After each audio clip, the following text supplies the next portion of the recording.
Hey, raise your hand if you won your last 5 games. Rasputin, I'm impressed that you could actually count that high.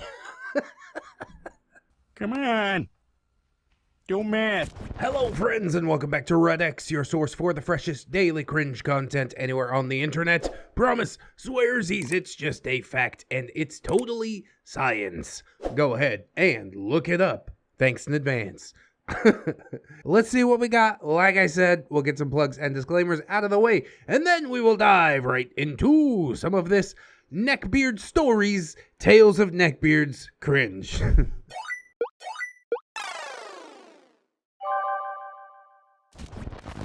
Blood for oil. Bad behavior at the game table between two titans of neckbeardery. Yes, give me some dueling neckbeards, bro. That's what I'm all about. And welcome to the channel, Witch Figure. I see you over there doing work. I definitely do appreciate it. So yes, let us begin our tale. Dear fans of ReddX. Pew, pew, pew. Tabletop gaming horror stories, etc. Strap in, because I have a story for you. But before I indoctrinate you into the global conflict that you are about to become a part of, I just have to ask you one thing. Could you have a great day? Could you do that for me? No, that's not the question. It's actually, trust me when I tell you that you are about to meet two human beings completely undeserving of your sympathy. And when the insults start flying back and forth, you'll know why. I hope they're at least clever enough to insult each other in interesting ways. Now, before we meet our contestants, let's talk about the game. Oh, we all just lost the game. Thanks for that. Our entertainment for the evening is Warhammer Underworlds, a small-scale tactical battle game where you and your opponent each control a small group of 3 to 7 warriors on a chessboard-like battlefield. These little Warhammer men take turns moving around the table, grabbing objectives, fighting and killing each other, of course, getting upgrades to become tougher or more dangerous, and sometimes even returning from the dead. The game uses dice rolling mechanics, as well as each player having their own deck of cards to manipulate the game. It is all the best parts of Magic the Gathering and Warhammer all mixed together. Yeah, the deck of cards sounds pretty cool. I haven't heard anything about this. But as I've said, I'm not too big on tabletops or animes. Video games are my proclivity, but I would be interested in playing this. 3 to 7 warriors, I could probably actually afford the figurines for that. Warhammer figurines are so insanely expensive. Anybody know why that is? I guess because people will pay it. Anyways, however, I must state that because the dice and the cards are random, it's also the worst parts of Magic the Gathering and Warhammer mixed together. This generally means that there are a lot of factors that can make this game super swingy. No amount of strategic brilliance or planning can save you from one nasty roll of the die in a critical moment. You can always lose a Magic game by having bad draws and just never getting the cards you want. And you can always lose a Warhammer game by having bad dice rolls and never killing your opponent's little army men. In this game, yeah, both of those things can happen. I mean, I wouldn't worry about that too much because my nat luck is somewhere between like 15 and 18, I'm pretty sure. It's like one of the only stats that I was actually blessed with. And considering the fact that I would have no skill into this game going into it, I think that would work out in my favor. So yeah, you haven't talked me out of it. I'm gonna find it. I'm gonna play it. Now, all that is not to say that Warhammer Underworld isn't fun, because it's plenty of fun. But it's even more fun when it's played by a couple of neckbeards that are so sure of their own intellectual superiority that they cannot acknowledge that winning a game has a lot of random back and forth swingy factors, and that isn't exactly something to brag about. Yeah, like I say often, it's just a game. Who really cares? Oh no, I lost. What's going to happen next? I guess life will carry on as usual, which for me is great. And for a neckbeard, probably not so great. So at the end of it all, I win. I get to play a fun game, and then I get to return to my awesome life. Not to like, I mean, I'm sure his life is awesome too, you know? I wish my mom made me homemade chicken tenders. I am making baked macaroni treats with a major twist. And what's the twist? Breast milk. With all that said, I guess let's meet our contestants. Contestant 1, Rasputin the Russian. In a lot of ways, Rasputin is a tragic character. He's a first-generation Russian immigrant that came to America with his parents as a baby shortly before the Soviet Union collapsed. Because he came over here when he was so young, he's basically an American and has lived here for his whole life. His parents were smart and worked extremely hard to be successful. God bless America.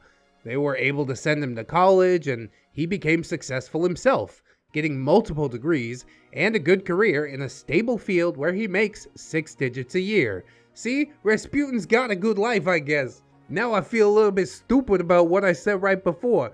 I don't think I'm making 6 digits a year. In terms of his professional life, things are going good for Rasputin.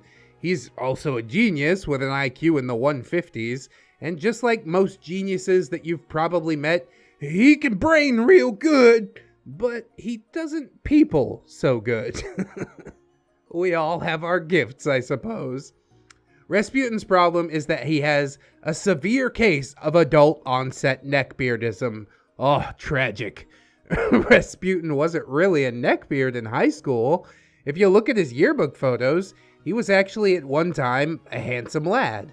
Unfortunately, he had let himself go in a bad way since then.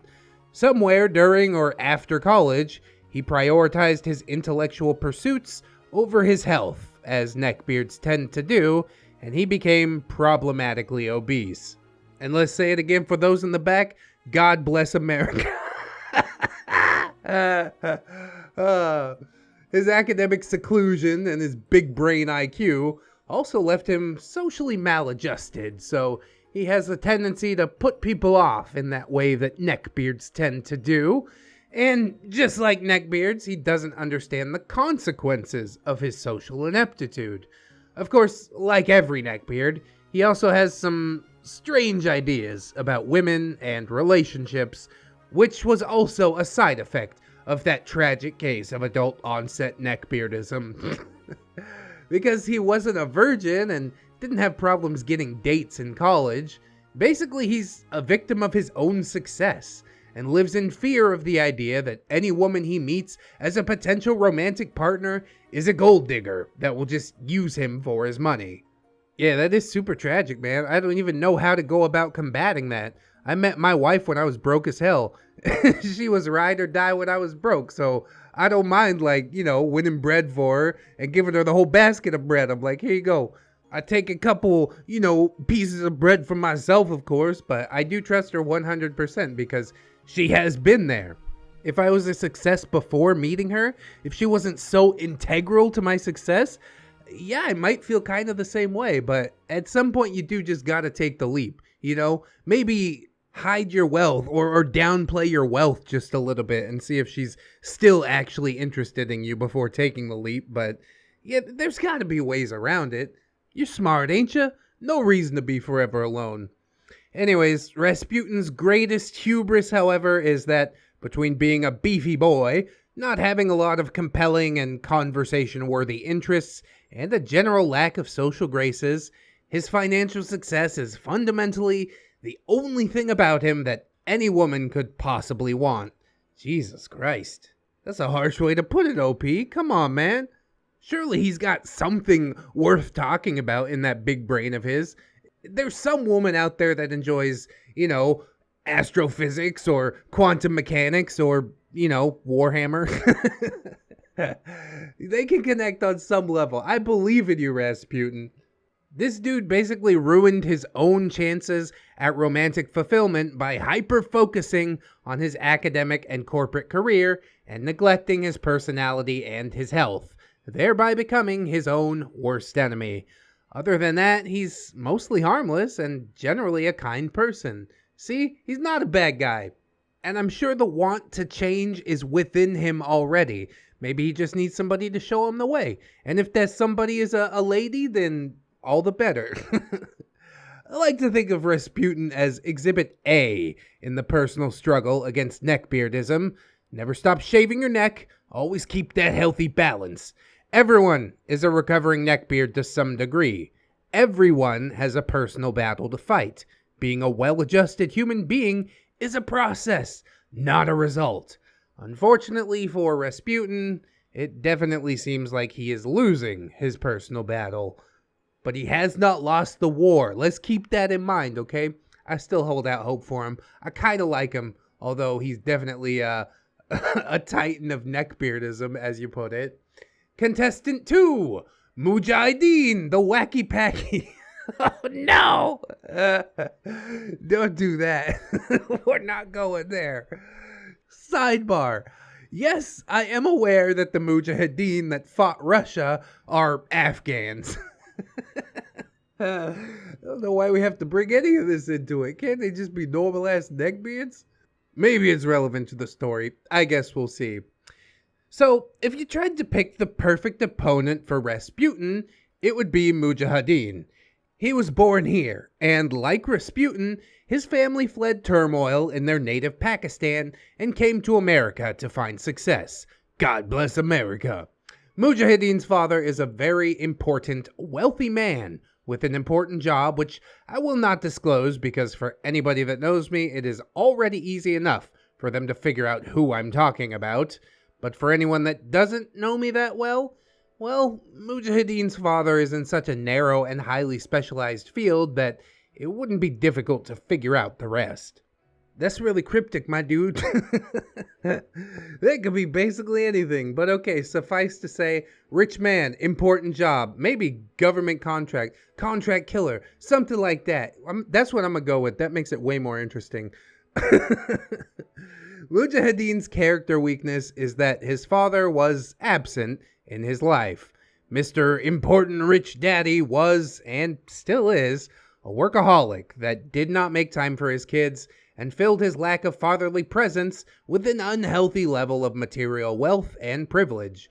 Just another classic case of a guilty absentee parent buying the love that they were never around to give. There is a lesson here for any parents or would-be parents. Don't let your kids grow up rich. Secure your bag and then retire. If you make them, you raise them. If you don't spend time with your kids when they're kids, they'll still be riding your coattails when they're adults. Retire, he says. God bless America. Yeah, I don't know about that, Chief. I know my kids are going to find their own way. I'm not stressing too hard about that. When they're kids, let them be kids. Do spend time with them, but give them some shit, You can spoil them a little bit, that's fine. My 10-year-old doesn't even want Barbie dolls anymore, so now I gotta buy lots of dinosaurs for the 4-year-old before he doesn't want dinosaurs anymore. You know what I'm saying? About the riding coattails and all this, I don't know nothing about that yet. Talk to me in another decade.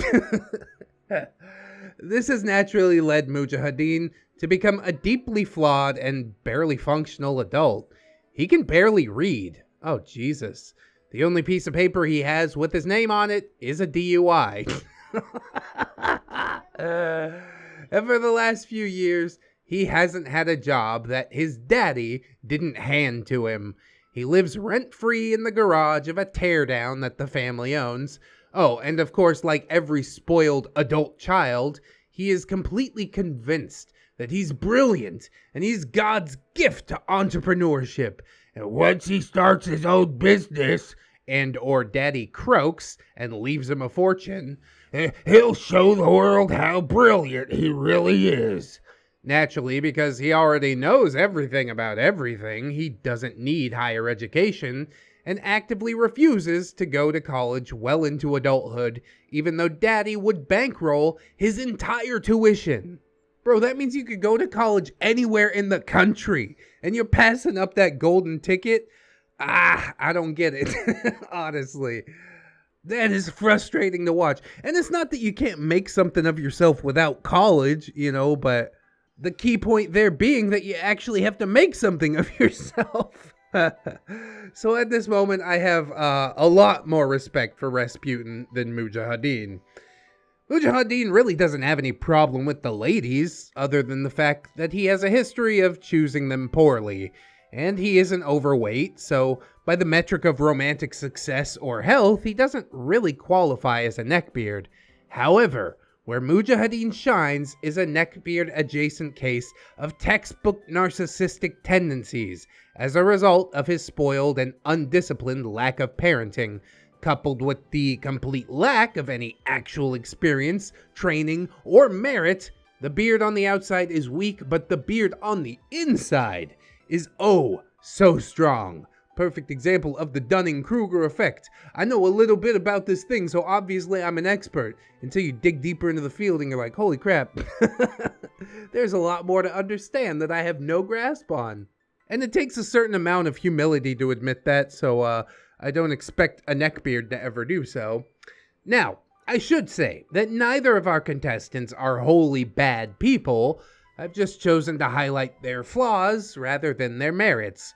Both individuals are compassionate and charitable to their friends and loved ones, and are capable of treating other human beings with dignity. Unfortunately, as any follower of neckbeard lore knows, the primal enemy of a neckbeard is not a Chad. It is another neckbeard that they disagree with. I'd say that's about equal with a Chad. Although you might have a point, OP, because I don't really see a neckbeard trying to punch upwards at a Chad. They usually punch downwards or adjacent. So yeah, I'll go with that. A neckbeard's worst enemy is another neckbeard. Now, the reason that Rasputin and Mujahideen are such great entertainment is because they are cosmically matched foes, the yin to each other's yang, one being the opposite of the other in every terrible way, with the only thing that they have in common being their magnificently bloated egos. Let's see if we can't pop one of those today. Both contestants were children of immigrants that fled collapsing regimes for a better life, but where one was raised with parents that instilled a deep value in education, the other basically wasn't raised at all, and grew up to be a spoiled know-it-all. Where one was fat, sloppy, and unsuccessful with the ladies, the other was physically robust and didn't have any problems finding himself a girlfriend. Where one was meticulous, slow, strategic, and measured, the other was fly-by-ass unpredictable and illiterate. A master of improvisation, if only because he seemed incapable of any forethought, so improvisation was kind of just his default state. You can't teach a hammer to love nails.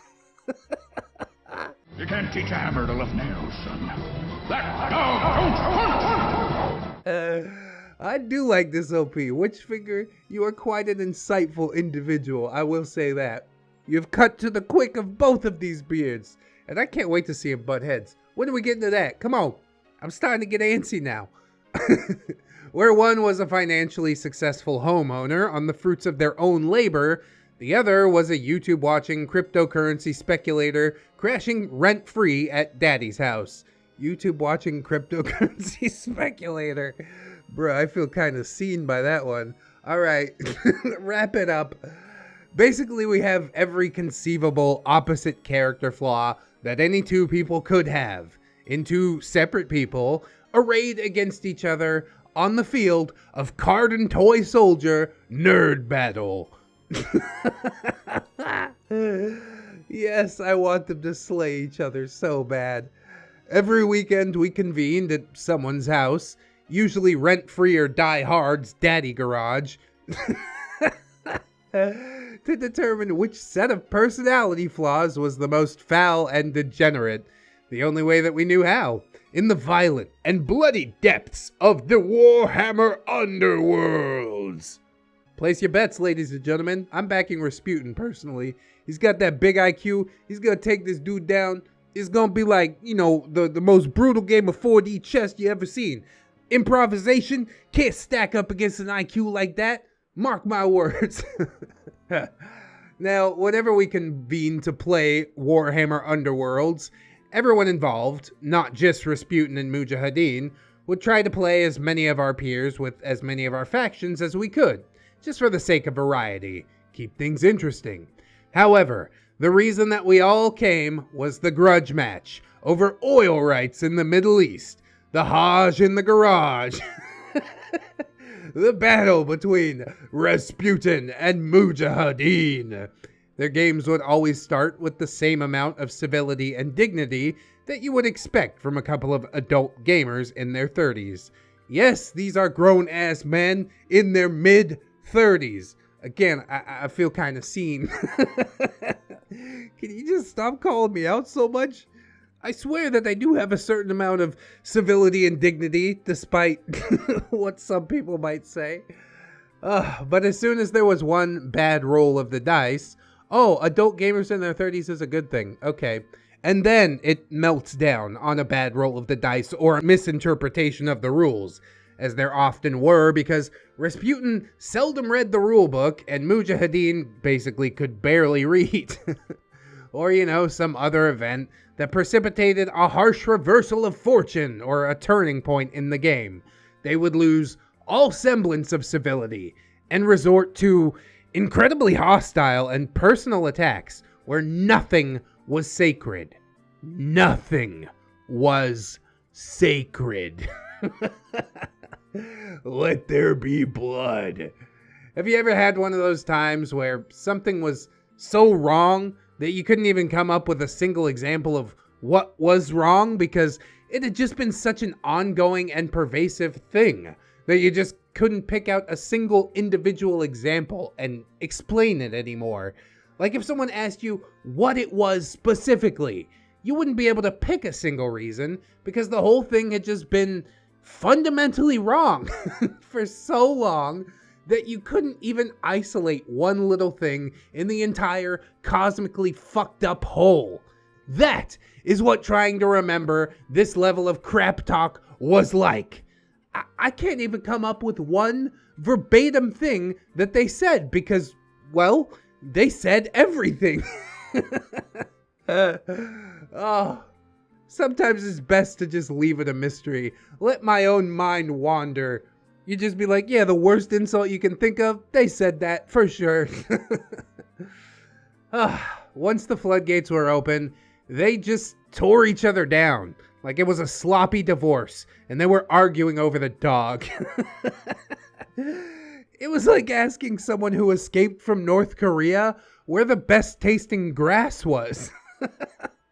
There really was no best tasting grass when you're starving so badly that you crawl on the ground and literally eat grass. All grass is equally wonderful and equally awful. Oh, now I'm kind of sad that I didn't jump into Witchfinger stuff earlier. It's just gorgeous. What follows is a reenactment of the kind of verbal altercation that is basically a weekly occurrence at the weekend Warhammer Underworld grudge match. Pay for your whole seat, but you only need the edge.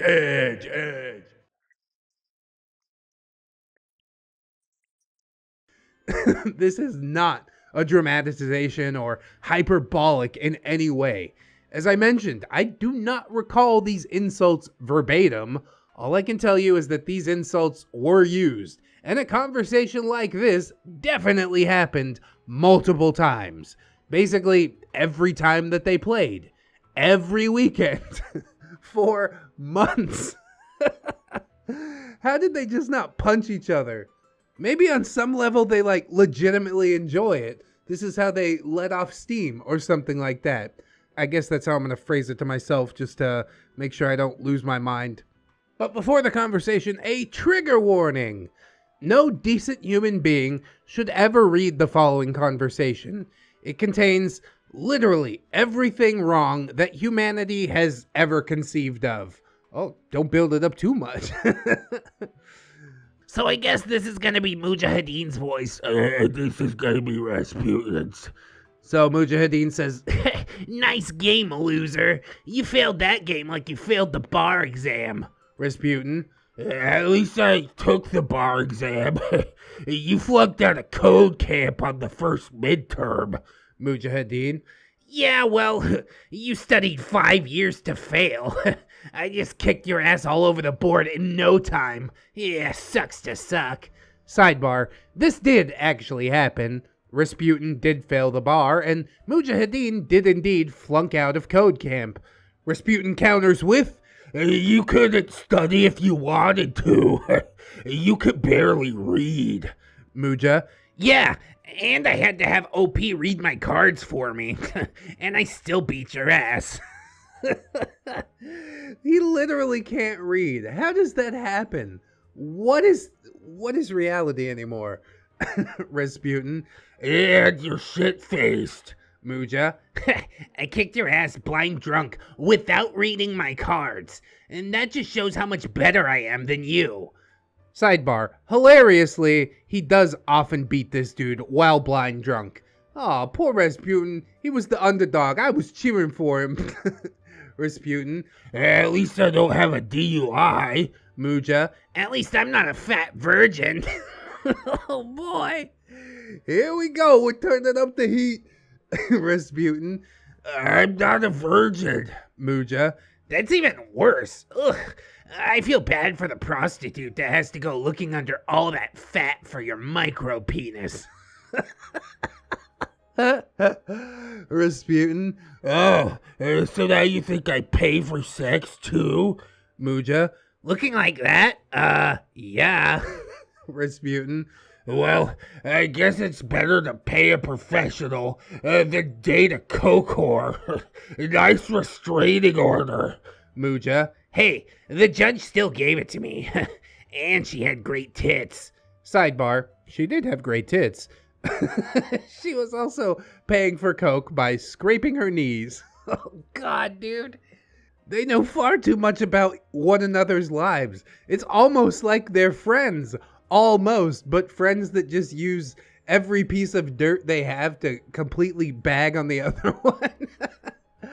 I don't understand. Rasputin. I can't believe that you were with her that long, actually believing that she wasn't paying for the coke with her gag reflex. Sidebar, nobody gives hot girls coke for free.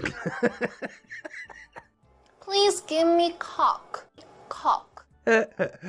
Facts. Just facts. Don't do drugs. Muja. At least I had a girl that brought home free coke. Rasputin. It wasn't free. And I don't think anyone actually wants to date someone that does, stuff like that. Muja. Yeah, apparently beggars can be choosers, right? Did you figure that out while you were jerking off in the corner instead of banging prostitutes at the rich guy underground Hollywood sex party? What? What? What is going on? Rasputin. I wasn't jerking off in the corner. And at least I get invited to rich guy underground sex party. What is happening right now? I feel so lost. We spent so long introducing these characters, and it's just gone completely off the rails into the woods. I don't know where we are anymore. Muja. Nobody wants to go there, especially if you're gonna be there. Sidebar. True. Ooh, OP throwing some shade on Rasputin. Come on now. It's a rich guy sex party, not a hot guy sex party. Rasputin. And they're not hookers. Sidebar. They're escorts, and they're not bought. They're sponsored. That's an important distinction for fat cat sleazeballs. Us working folk just wouldn't understand. Yeah, that's how you know you really made it. When your hookers are sponsored instead of bought. Okay. Rasputin. And if you're gonna make fun of my weight, put your money where your mouth is. Why won't you come play racquetball with me again? Sidebar, Rasputin did actually invite Mujahideen to play racquetball, and Muja went once and never went back. Rasputin legitimately won. See, he's good at stuff. Even though he's a big boy can move. Muja says, probably just to front. Okay, fine. Let's go. Rasputin. All right, I'll see you there on Sunday at 11. Muja. I can't. I gotta do a thing for my dad. Rasputin. Damn, 20 hours a week is too much work for you? Hey, y'all, come look at this. Knock down, drag out, and I am loving it. Sidebar. Mujahideen only works 20 hours a week at the family restaurant that daddy lets him manage, which basically means sitting in the back room for 20 hours a week.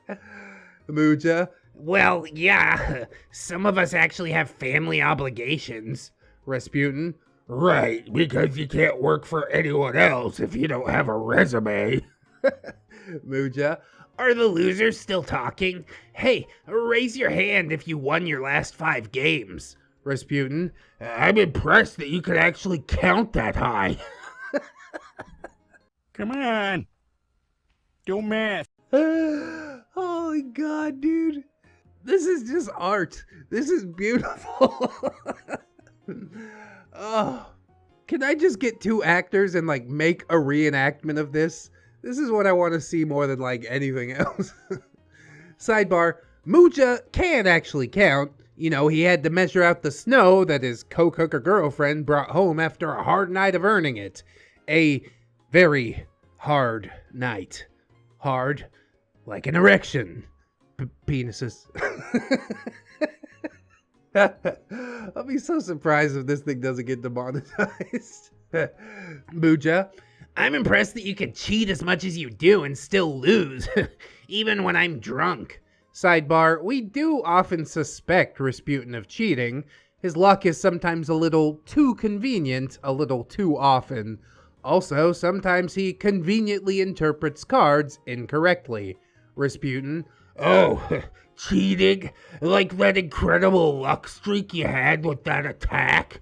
Sidebar, we actually started keeping a tally of how many times Muja and Rasputin rolled critical hits throughout the game for the sake of determining who was luckier and had a better excuse for losing during this kind of crap talk. Muja. My lucky streak? You rolled 12 crits this game. We counted. You crit almost every turn you had and still lost. Rasputin. Oh, so what? You went on a crit streak too. You had it when you needed it, obviously. Muja. Yeah, well, maybe we should redistribute your crits, and you can go stand in the bread line, you friggin' commie. Oh, God.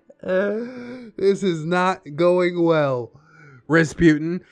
Shut up, unmentionable redacted racial slur. Radio edit. Sidebar. Every time something like this would happen, Rasputin would look around to see if his peers approved of his language, as if someone who was offended might leap through a window and punch him in the teeth.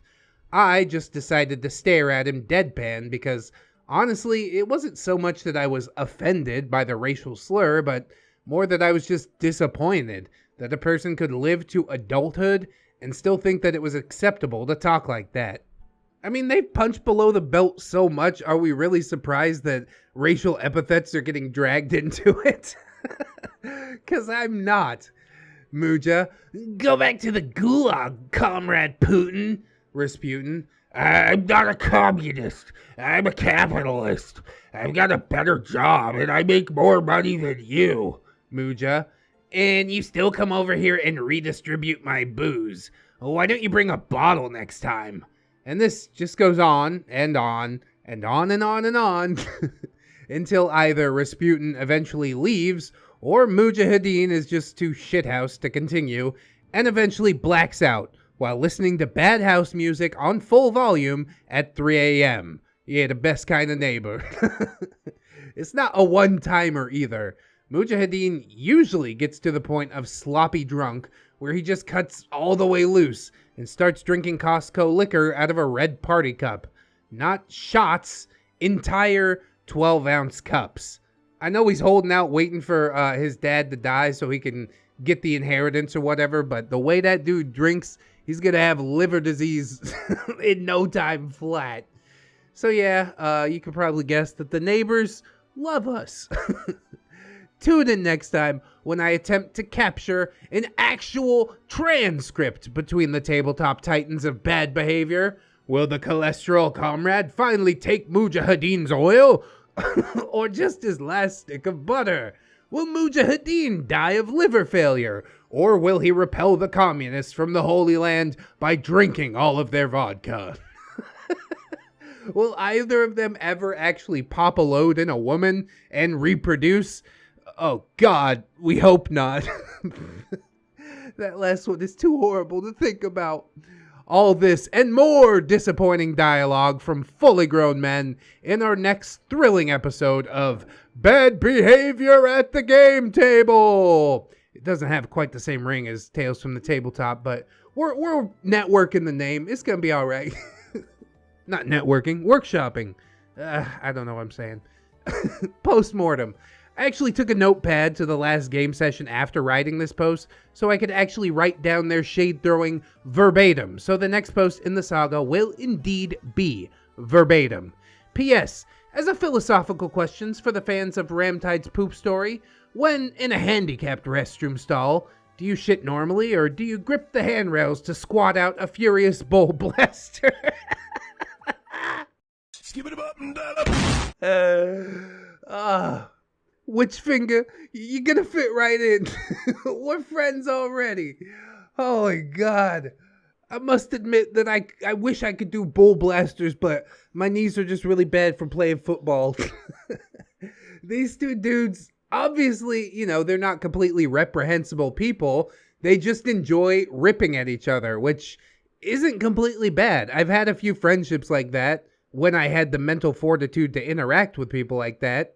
And it does offer like a little bit of catharsis, And if this is what you need after a long 20-hour week sitting in a restaurant that your dad owns, then I guess go for it.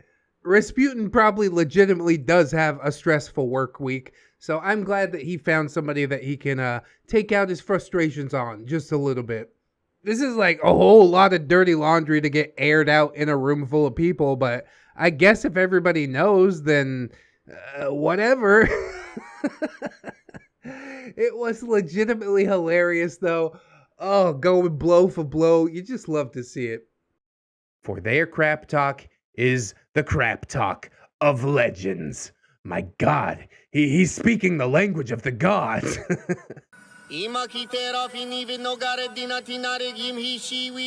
Peas and carrots. Blood for oil. First Blood. Part 2. First Blood Part 2. Electric Boogaloo? Titans of Neckbeardery face off in tabletop combat. That's right. Who's gonna be the victor? I've always been back at Rasputin. He's my boy, sort of the underdog. We'll see how it goes. In his night-haunted and shrouded fortress of undeath, hidden deep in the shadowed underworld, Nagash, the great necromancer, god of death, sat upon his magnificent throne, adorned with the dead husks and calcified remains of beasts and beings that had long since been dead and lost to time, those both recognizable and unrecognizable. His freezing gaze, unblinking and sinister, stared from hollow sockets as he pondered his orb. Yeah, I'm gonna ponder that orb all night, baby. What you pondering, huh? Copper for your thoughts? For today, Nagash would have his due. Many euphoric neckbeards denied the existence of gods, and as the god of undeath of the Warhammer universe, Nagash took that personally. Yeah, you show him that you exist.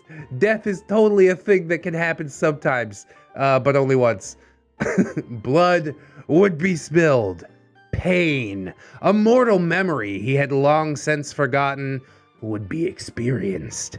And then, as swiftly as it was felt, all feeling would cease as his victim succumbed to the cold embrace of death. for all must serve the great necromancer in the end. Yeah,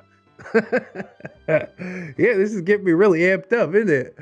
Some are merely given the choice to do so in life.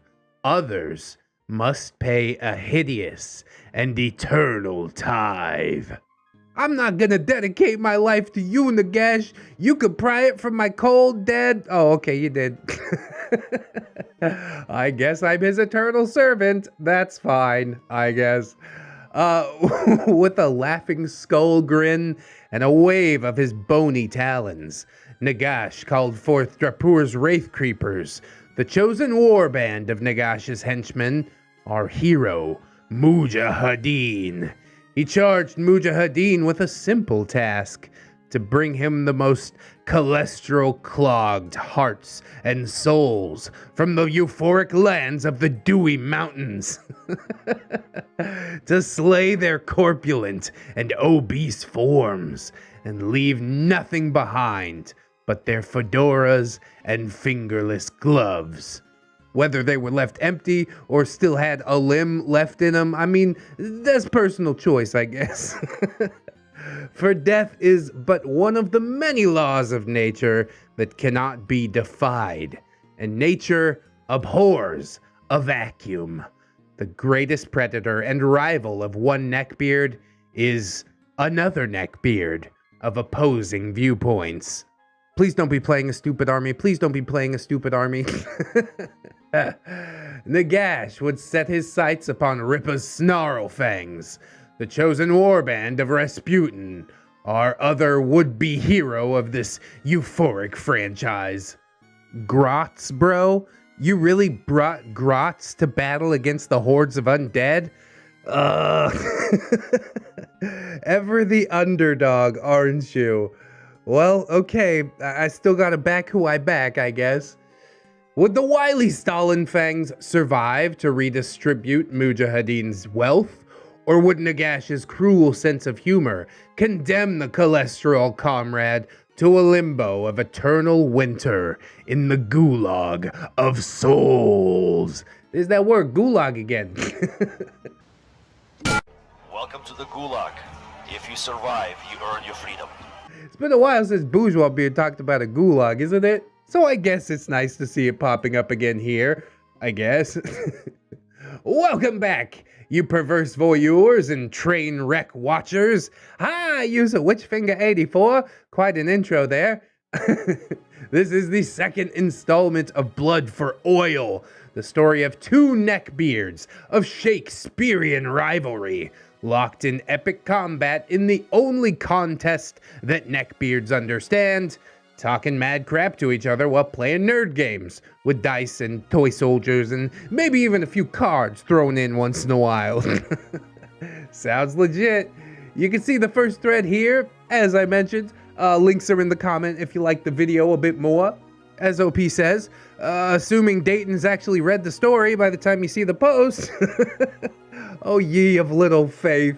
You can insert YouTube link here. Yeah, it's down there somewhere. Not in the video anywhere, but you know where to find it. Come on now. I also find it interesting how people, like, know my name. And yet, my creepypasta and or gaming channels sit relatively vacant compared to the Neckbeard Cringe. Not that I'm salty or anything. If it was that important, I'd upload it and push the ball forward, but I'm enjoying just doing Neckbeard Cringe. Ain't no problem there. And yeah, you can call me Dayton or Red or whatever you want. Just don't call me late for dinner. So for those of you who are too lazy or busy to do your homework assignment, here is the short version of events. I, Witchfinger, your humble OP, am cataloging the dialogue between two star-crossed neckbeards of equally horrible but hilariously opposite personality flaws as they talk mad crap to each other whilst playing tabletop games. Are they friends? Are they not? You decide! It seems like they are if they keep returning to do this week after week. They kind of enjoy it. One of them is fat. The other one is not. One of them is an educated and successful career man. The other lives rent-free in daddy's garage. One of them is lonely. The other has no problem finding girls, as long as he doesn't ask where they got the cocaine from. Both of them have a grab bag of narcissistic personality traits that run the entire gamut of antisocial behaviors.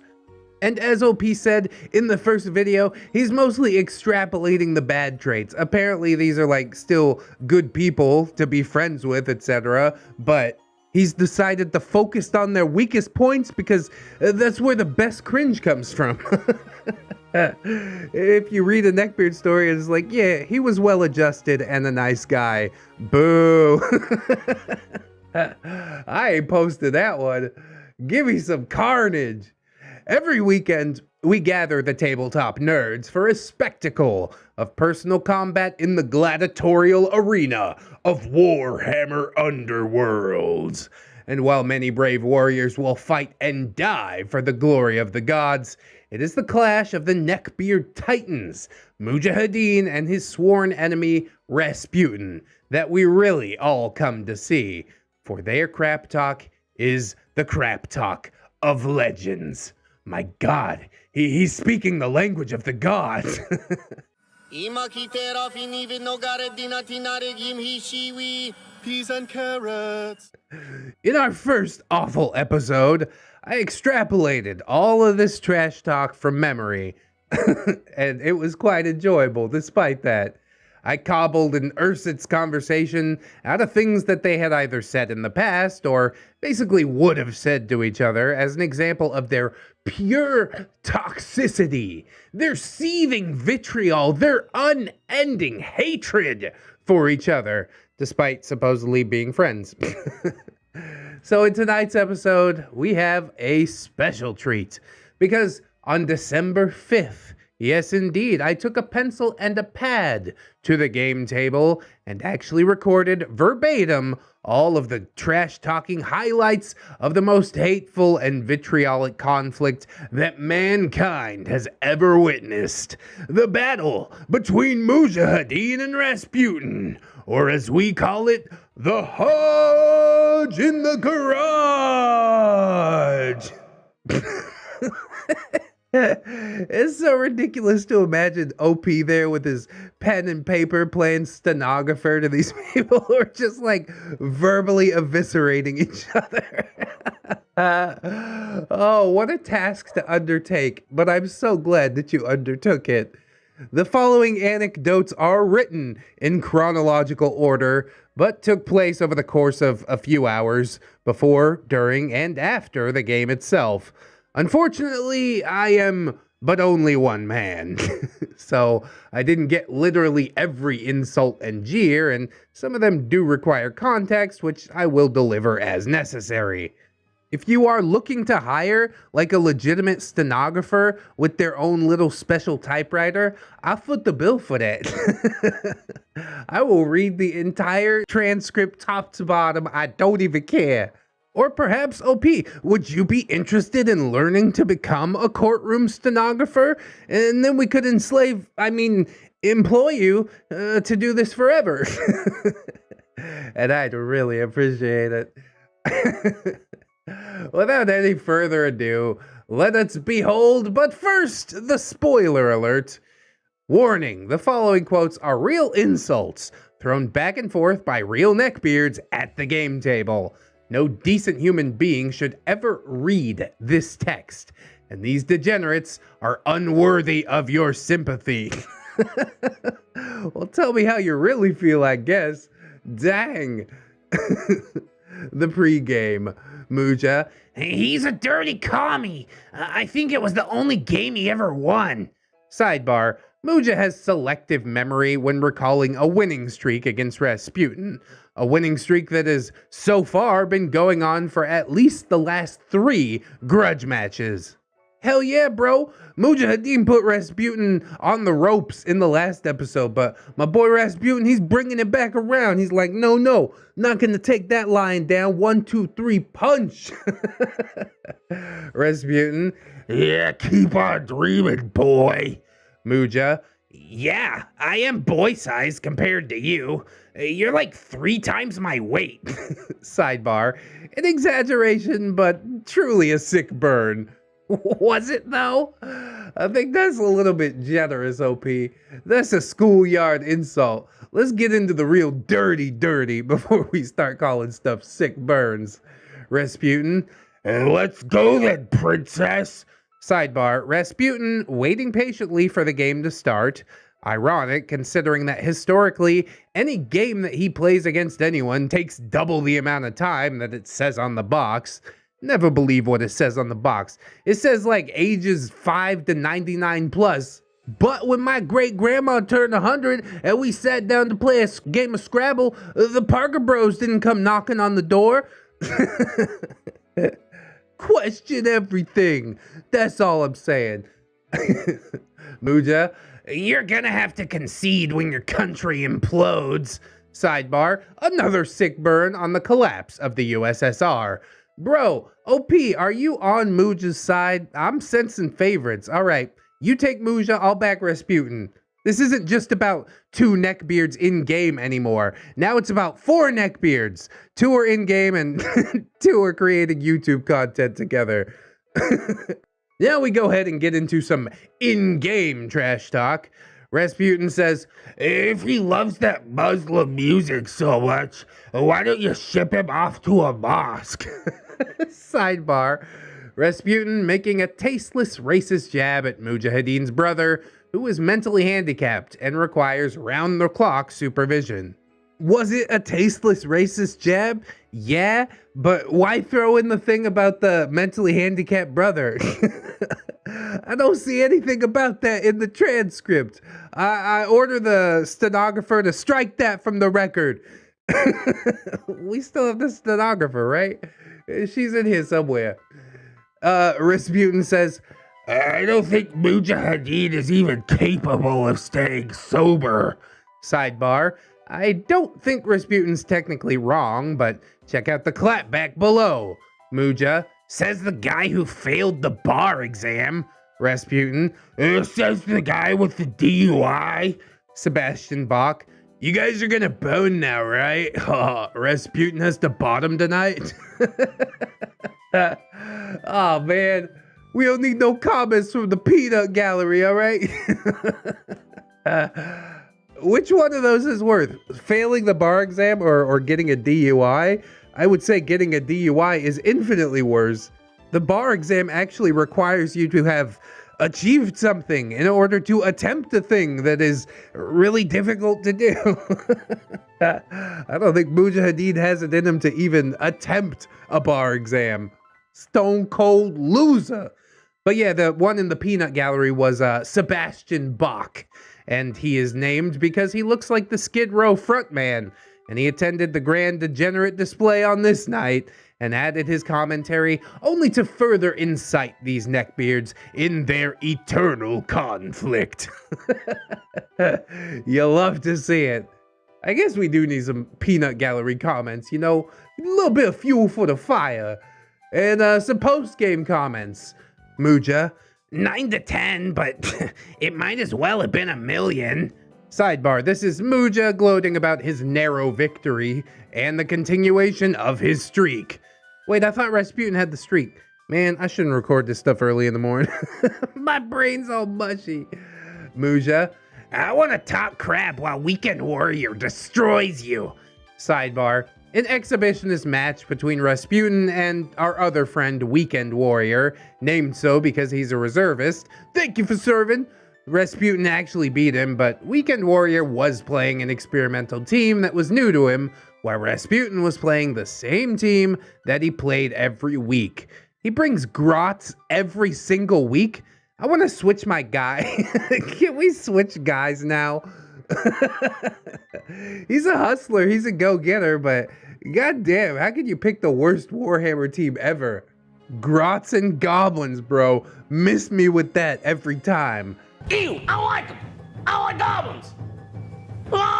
Muja, Hey, anyone want a beer? Oh, wait, I only get beers for winners. Muja, You're only as good as your last game, and you just lost, bitch. sidebar. Mujahideen will absolutely forget that he said this if he loses next week. Rasputin lets loose. Now you get the feeling of Muja's dreams. Sidebar. So the context here is that Rasputin is talking about an especially brutal failure. This actually was a pretty sick burn, but it loses the juice if you weren't there for the setup. We do need that stenographer, bro, really desperately. I want to get like everything down. I want to have a 2-hour post that is just these two neckbeards ranting at each other.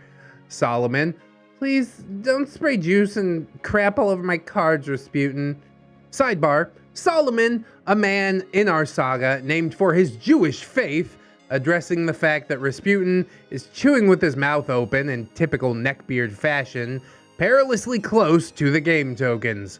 You can request that he chew with his mouth open all you want, but I don't know if neckbeards are physically capable. The science is still out on that. Muja. Rasputin, you're a piece of crap.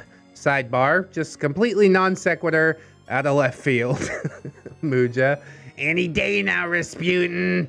This is Mujahideen antagonizing Rasputin in a game that he isn't even playing. Are you drunk? Are you drunk right now? It's not my move because I'm not playing in this game. Muja. Lessons on how to kick a dead horse. Start by antagonizing your opponent. And if he's weak-willed like Rasputin, he'll be susceptible to it. Muja. Is the smoke irritating you, weekend warrior? I'll go stand next to Rasputin. Sidebar, Mujahideen intentionally being an annoying smoker. Truly, nothing is sacred. Bro, people don't like smokers enough to begin with. Don't you ruin this for me. It's the only time I get out of my day. Rasputin. Fuck off, Muja. I'm not gonna let you damage my health. The kinda clapback on the smoking incident. That's not a clapback, dude. That's a wet noodle. He's just stating a fact. You might damage my health with your secondhand smoke. Okay. At least call him Black Lung or something, like they did in Red Dead Redemption. You remember that? When Mike is calling Arthur Black Lung? Black Lung, you're back. Hooray.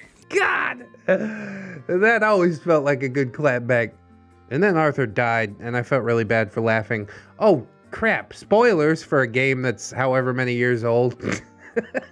But Muja doesn't take this statement of fact just lying down. He says, I'm only destroying your mental health because I've emotionally destroyed you.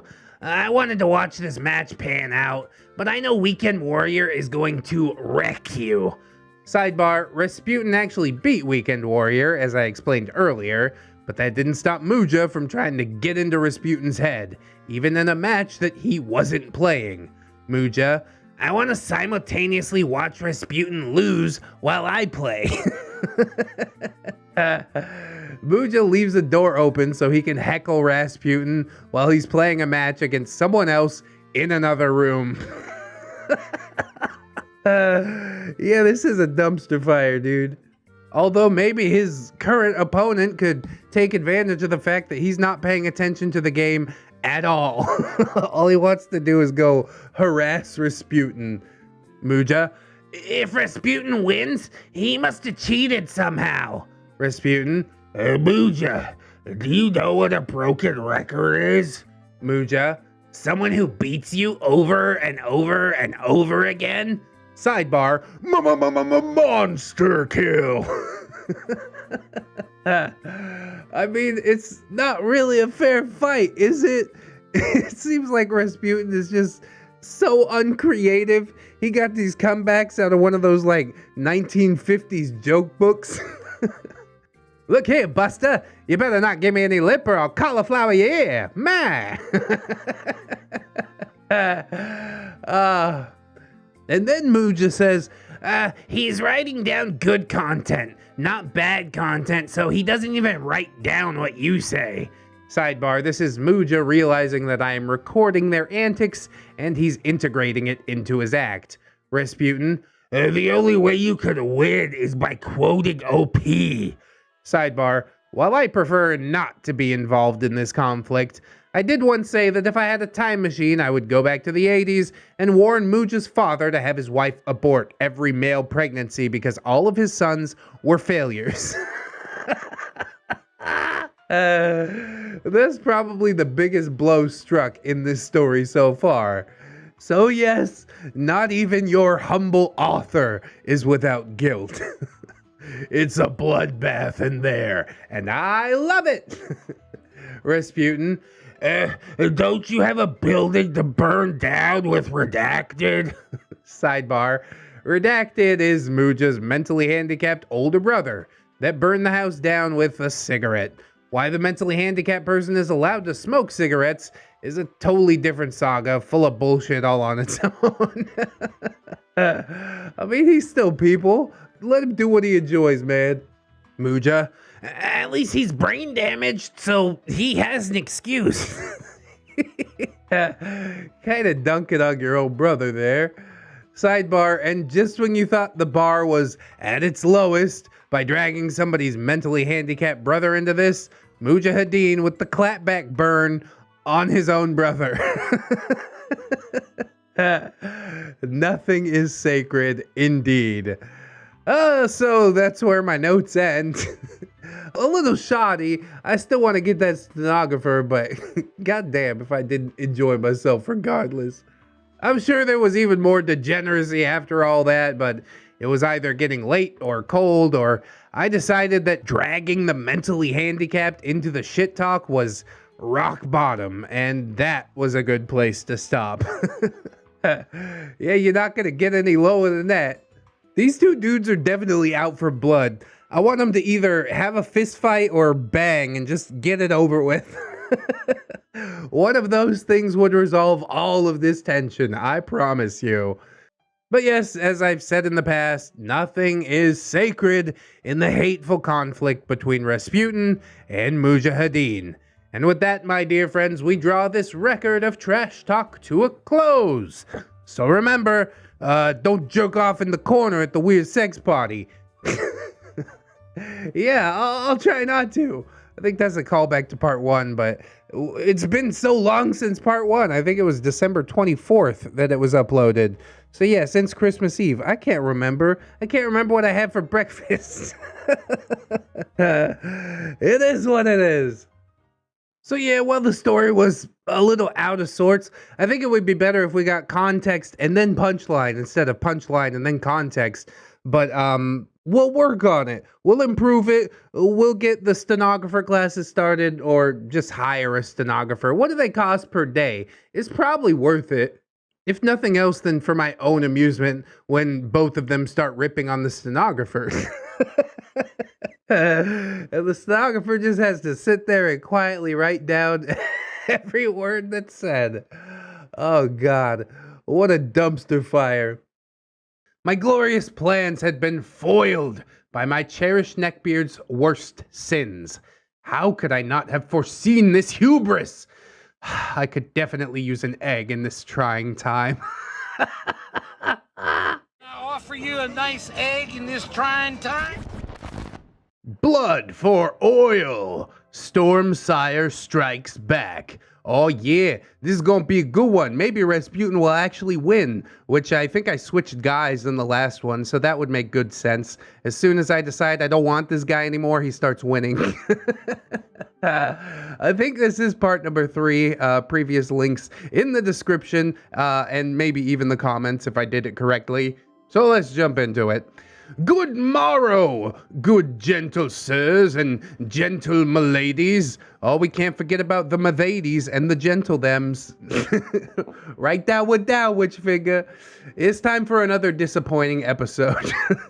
Disappointing episode of Rasputin versus Mujahideen, the cholesterol comrade versus the silver spoon from his dad lad. I have definitely played favorites in this series, and I'm pretty sure it's easy to guess why. One might be socially inept, but at least he's on his grind. At least he's dedicated to doing something for society. So yeah, I can't cheer from the other dude with the silver spoon. I don't like none of that. You work for what you get. Anyways, what's all this about? Well, it's Sunday morning, and I was up very late last night, and my coffee hasn't quite kicked in yet, so I'm too lazy to dig up the links. I'm an adult! I do what I want. Well, that's okay. I'll cover you for now. Like I said, if you want to listen to the previous parts, description and whatnot. Here's a TLDR version. In fair Verona, where we make our play, two neckbeards, much alike in dignity, tear each other down in the most celebrated and horrific gladiatorial arena of neckbeard combat. The tabletop miniature game. Yes, Game of Champions. Let Lady Luck be with me tonight. Yes, there's no conflict more bloody, no war more heinous to human life than two drunk men with a complete lack of social graces, both trying to prove their intellectual superiority in a game of toy soldiers and dice. A true test of skill if one was ever seen. You want to play chess? Nah. Let's just roll some dice and see who comes out on top. Our first contestant, Rasputin, is a Russian immigrant. Healthy, chubby boy. A legitimate big brain smartsy smarts guy with a good smart guy job. Good for him. He's my favorite if you couldn't tell. And he's what you would probably consider a more typical, run-of-the-mill example of a sloppy neckbeard. The difference between Rasputin and the typical neckbeard is that while most neckbeards aren't actually as smart as they think they are, Rasputin actually is a certified Mensa genius and has managed to put his big brain to work creating actual wealth for himself. He's just got to work on some personal life skills, and someday he might even be a real boy. Yeah, we can only hope as much. I got faith in old Rasputin. You know, he can't be like this forever, all right? Someday he's gonna meet a lady that'll fix him up, or, I don't know, suck him dry. Both of money and also of, never mind. You know what I'm talking about. The second contestant is Mujahideen, the wacky packy, rent free or die hard. The haram hero of the Garage Mahal. God damn it. Muja is the complete opposite of Rasputin. He's an example of what we here in the ReddX Beard Research Department refer to as the beard on the inside. Outwardly, he could be mistaken on the street for a normal person. On the inside, though, he is a narcissistic, spoiled brat with rich parents, and he binge watches Jordan Peterson lectures and Joe Rogan podcasts. Wasn't Jordan Peterson recently on the Joe Rogan podcast? Doesn't matter to me. Only thing I listen to on Spotify is ReddX, Nerds and Neckbeard Cringe, or whatever I called it. That's definitely the best podcast out there, although I am slightly biased. So yes, he's vaccinated, and no, he will not be getting a booster. He's also functionally illiterate and an alcoholic. I mean, well, he's an alright guy in small doses. When you hang out with him, it's better to go to his place, because that way you could just hop in your car and leave when you've had as much as you can stand, which honestly for me would probably come pretty quickly. I don't know if I want to hang out with this guy for very long at all. He gets drunk, starts talking all that weird conspiratorial shit. All right, where are my keys? I gotta go. It's nice seeing you. Not really, though. The beard science section. Oh, we're doing real science today. This is exciting. We're gonna take a little detour on the side here to talk about the psychology of beard science for those of you who are deeply interested in the topic, which should be all of us here, am I right? After this little lecture, we'll return to our regularly scheduled program of two angry, stinky boys endlessly throwing shade at each other. I mean, that's really the show that we probably all came to see, but we could kick back, we could act like dignitaries for just a minute, can't we? That's just fine. Buckle up, because we're about to discuss actual, real-life behavioral psychology. Buckle your seatbelts, as it were. All right, sirs, m'ladies, gentle thems, m'thadies. Here's a hypothetical question for all of you. In all the hours and hours that you've done listening to ReddX's Neckbeard TED Talks, why is it that whenever you meet a beard that touts themselves as a great gamer, they just never measure up and end up being one of the most incompetent players at the table? Now, I don't just mean they're bad at socializing in a social game like Linkbeard, for example. I mean like the Dunning-Kruger effect type of stuff.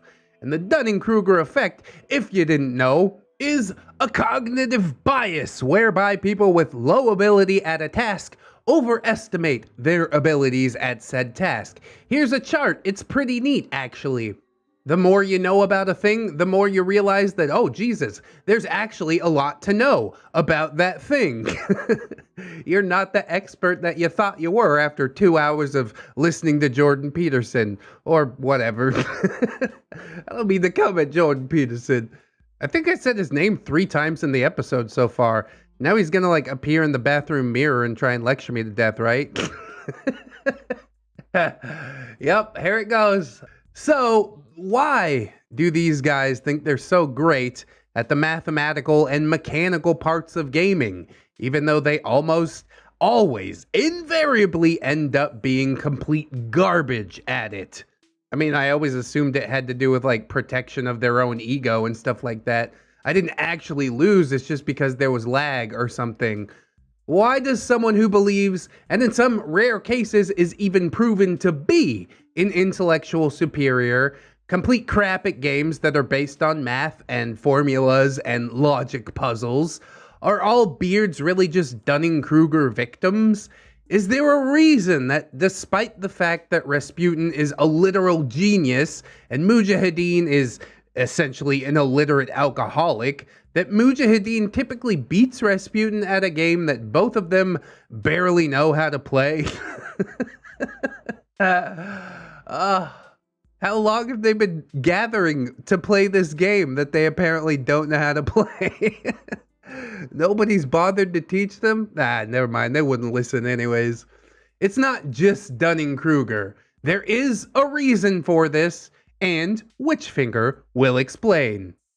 Once upon a time, your humble OP was but a marketing copywriter. Oh, bro, samesies, and I hated it.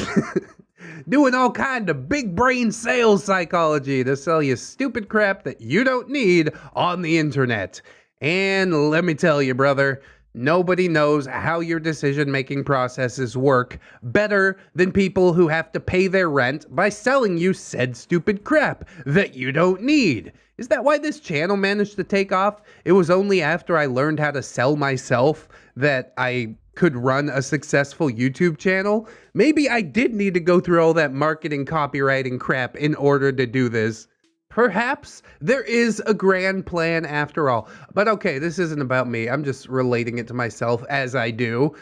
A therapist's job is to dig around inside your head and try to explain to you why you keep hitting yourself, with the hope that once you know why, you can correct the thing that is making you hit yourself.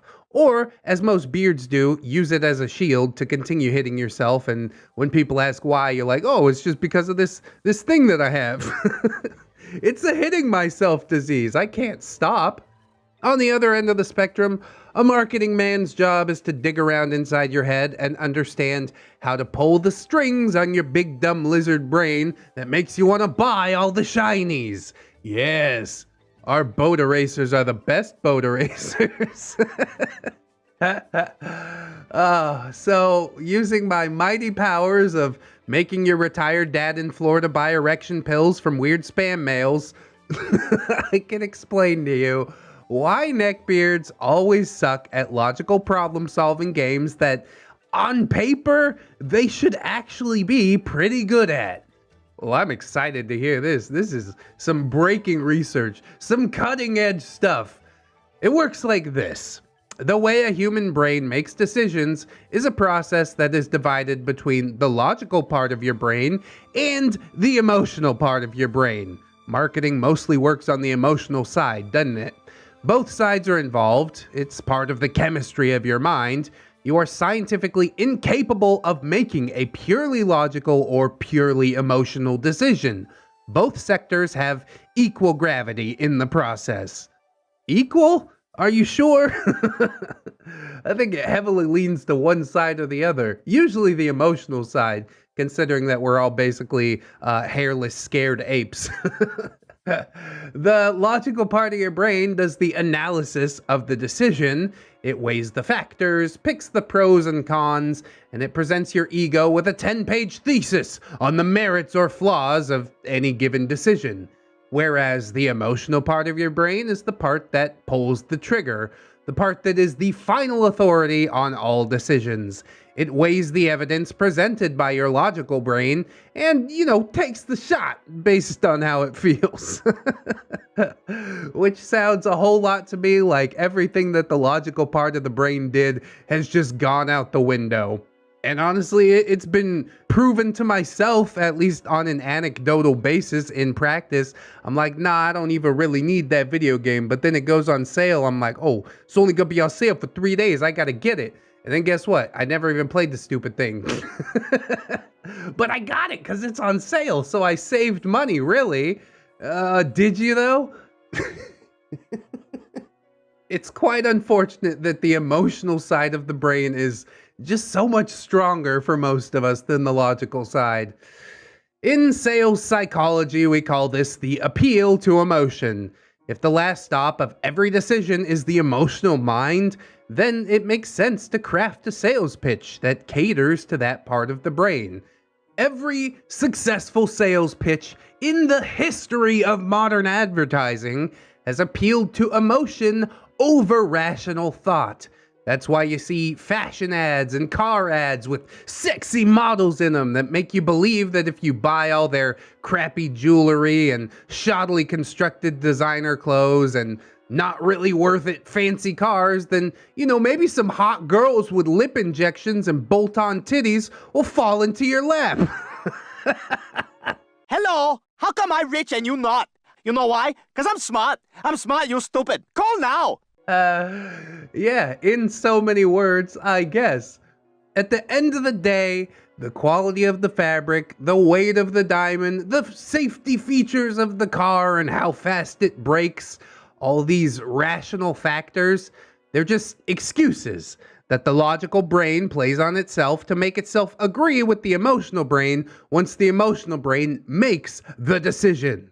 Yeah, see, your logical brain's trying to help out. They don't want you to feel any buyer's remorse. They're like, yeah, we spent way too much for this car, but it brakes really good though. Okay, cool. Okay, let's see what this baby can do, huh? You already spent the money, so you might as well try and make yourself feel good about it, I guess. And yeah, that's you. And that's me, and that is every human that is reading or listening to this right now, because that is just how our brains work. No exceptions. So now go to ReddX's merch shop and buy a t-shirt. Hey, shit, I'm liking this more and more. Because it will definitely cause your wang dang doodle to groodle an extra inch, and it'll make you a Tyrannosaurus Rex in the bedroom. And also no refunds. I think you can get a refund. You talk to Teespring about it, but really, please don't refund it. And if you're wang dang groodling quite right, it's probably because you don't own all the t-shirts, right? You only bought one? There's your problem. You gotta get the whole set, you see? That's how it works. Maybe. Don't quote me on any of this. I'm not trying to get sued. So, okay, running all this back and then wrapping it up with a little bow. What happens when this process is compromised by someone who has an overdeveloped logic sector of their brain, or perhaps someone who has an underdeveloped emotional sector? You know who we're talking about at this point, right? Someone that we would say fits the psychological profile of a neckbeard. Well, they are complete trash at making snap decisions. That's the first casualty. Really, they become complete shit at making all decisions, but the fastest, most decisive, and immediate decisions, they suffer the most severely and immediately. This, scientifically, is why neckbeards struggle with consequences. Okay, so what you're saying is emotional sector of brain good, big stupid lizard brain smart, so buy all game when on sale. Thanks for making me feel better about that, OP. I think we can wrap this post up now. I've heard enough. Tell me no more. This is why every time you meet a supposedly smart neckbeard who's a genius at Dungeons and Dragons or Magic or Yu-Gi-Oh or whatever, they actually suck at those games, because those are the kinds of games that require a chain of immediate, rapid-fire, snap decisions, and no matter how smart you are, or how well you've done your homework, or what you think you know, if your emotional brain is not strong enough for swift and decisive action, then you simply won't succeed. Hell yeah, bro. I've never been so proud to be not logical. Extra double plus emotional. I make these snap decisions with my channel, and even if it's a horrible thing, I'm like, all right, we're gonna stick it out though. And then the views for the next month dump out, and I'm like, whoops. I guess we learned something, kinda. Despite the fact that Rasputin is actually smart and Mujahideen is an intellectual wasteland of right-wing conspiracy YouTube, Muja does usually beat Rasputin on the table. Because even though Rasputin looks more like he should win on paper because of his big brain mastery of logic puzzles, Muja has a more equitably balanced mind that allows him to be more aggressive and decisive. At least for now. Uh-oh, Rasputin's gonna start taking big boy ball juice or something like that. Yep, he started taking HGH, got all amped up and hyper aggressive with his logical mind. He's like Super Smart Hulk. What's that Hulk called? I'm just gonna call him Smart Hulk. We're good. So enter the Dread Pageant. All right, everyone. It's back to your regularly scheduled nerd crap. Aw, it was a nice foray into neckbeard science, though. I'm gonna chew on that for a little bit. We'll talk about it more in the Discord, I'm sure. Let's step back into the game. Now, this specific Saturday, New Year's Day 2022, I had a spicy plan in mind for my star-crossed beardos. I was cooking up something special for both Rasputin and Muja. Like special brownies? Probably not that cool. Specifically, it was a new deck for Muja, or as I like to call it, Operation Nasty Pageant. What? Mujahideen had recently come into possession of one of my personal favorite factions in the game of Warhammer Underworlds. That faction is called the Dread Pageant, and they're one of my favorite teams, and also the one that I've probably had the most success with. My Dread Pageant deck was so strong that it was undefeated, and won almost every game that it played in round 2, and I had actually retired it from regular play, and only took it out against opponents that asked me to play it against them. Yeah, I just win so much that it's super boring now. Seems like a weird flex, but okay. Somebody please nerf. It's not fair. Why don't you figure out how to play against it? It has a weakness. Everything has a weakness. So why did I retire the deck? Well, because if I always took my beat the game deck that always won, nobody would have any fun, and they'd probably stop playing the game altogether. I don't mean to sound like I'm God's gift to tabletop gaming, because I'm not. And even if you were, that would be about the weirdest thing to flex about ever. Okay, so do you win lots of money? Nah, I just basically beat my friends. Oh, I guess that sounds fine. I mean, You can continue doing that if you want. But he is right. Then you won't have any friends left to play with. But yeah, OP says if you find a secret formula that always works, then you should keep it a secret, because once you start abusing the hell out of it, it's no fun for anyone who's not in on the secret. And the people who are in on the secret will start abusing it too. Of course, this completely screws up the meta, and then everybody quits. If you play for the love of winning instead of the love of the game, you're gonna quickly realize that you're gonna run out of people to play the game with when they get tired of your crap. And then it's just you, alone, in a dark basement, rolling dice against yourself. But hey, I'm still winning, I think. The Dread Pageant are worshippers of Slaanesh, the Prince of Pain and Pleasure. In the Warhammer universe, Slaanesh is the god of excess. Everything Slaanesh does to 11. And that includes heavy metal music, kinky sex, drug abuse, gluttony, torture. Slaanesh is the desire for excessive sensation seeking and the obsessive pursuit of perfection at the cost of everything else. It's a god for narcissists, artists, substance abusers, sex addicts, and rock stars. Slaanesh's demonic minions look like a cross between Cenobites from Hellraiser and sexy succubi. They are angels to some and demons to others. I mean, you had me at heavy metal music, and then kinky sex and drug abuse. I'm like, well, that sounds all right too. Gluttony, yeah, that's neato. Torture, whoops, I'm out. I don't want to do any of that. That's a bridge too far. So the Dread Pageant works like this. They're all sadomasochists, and the more everyone on the board gets hurt, the stronger they get.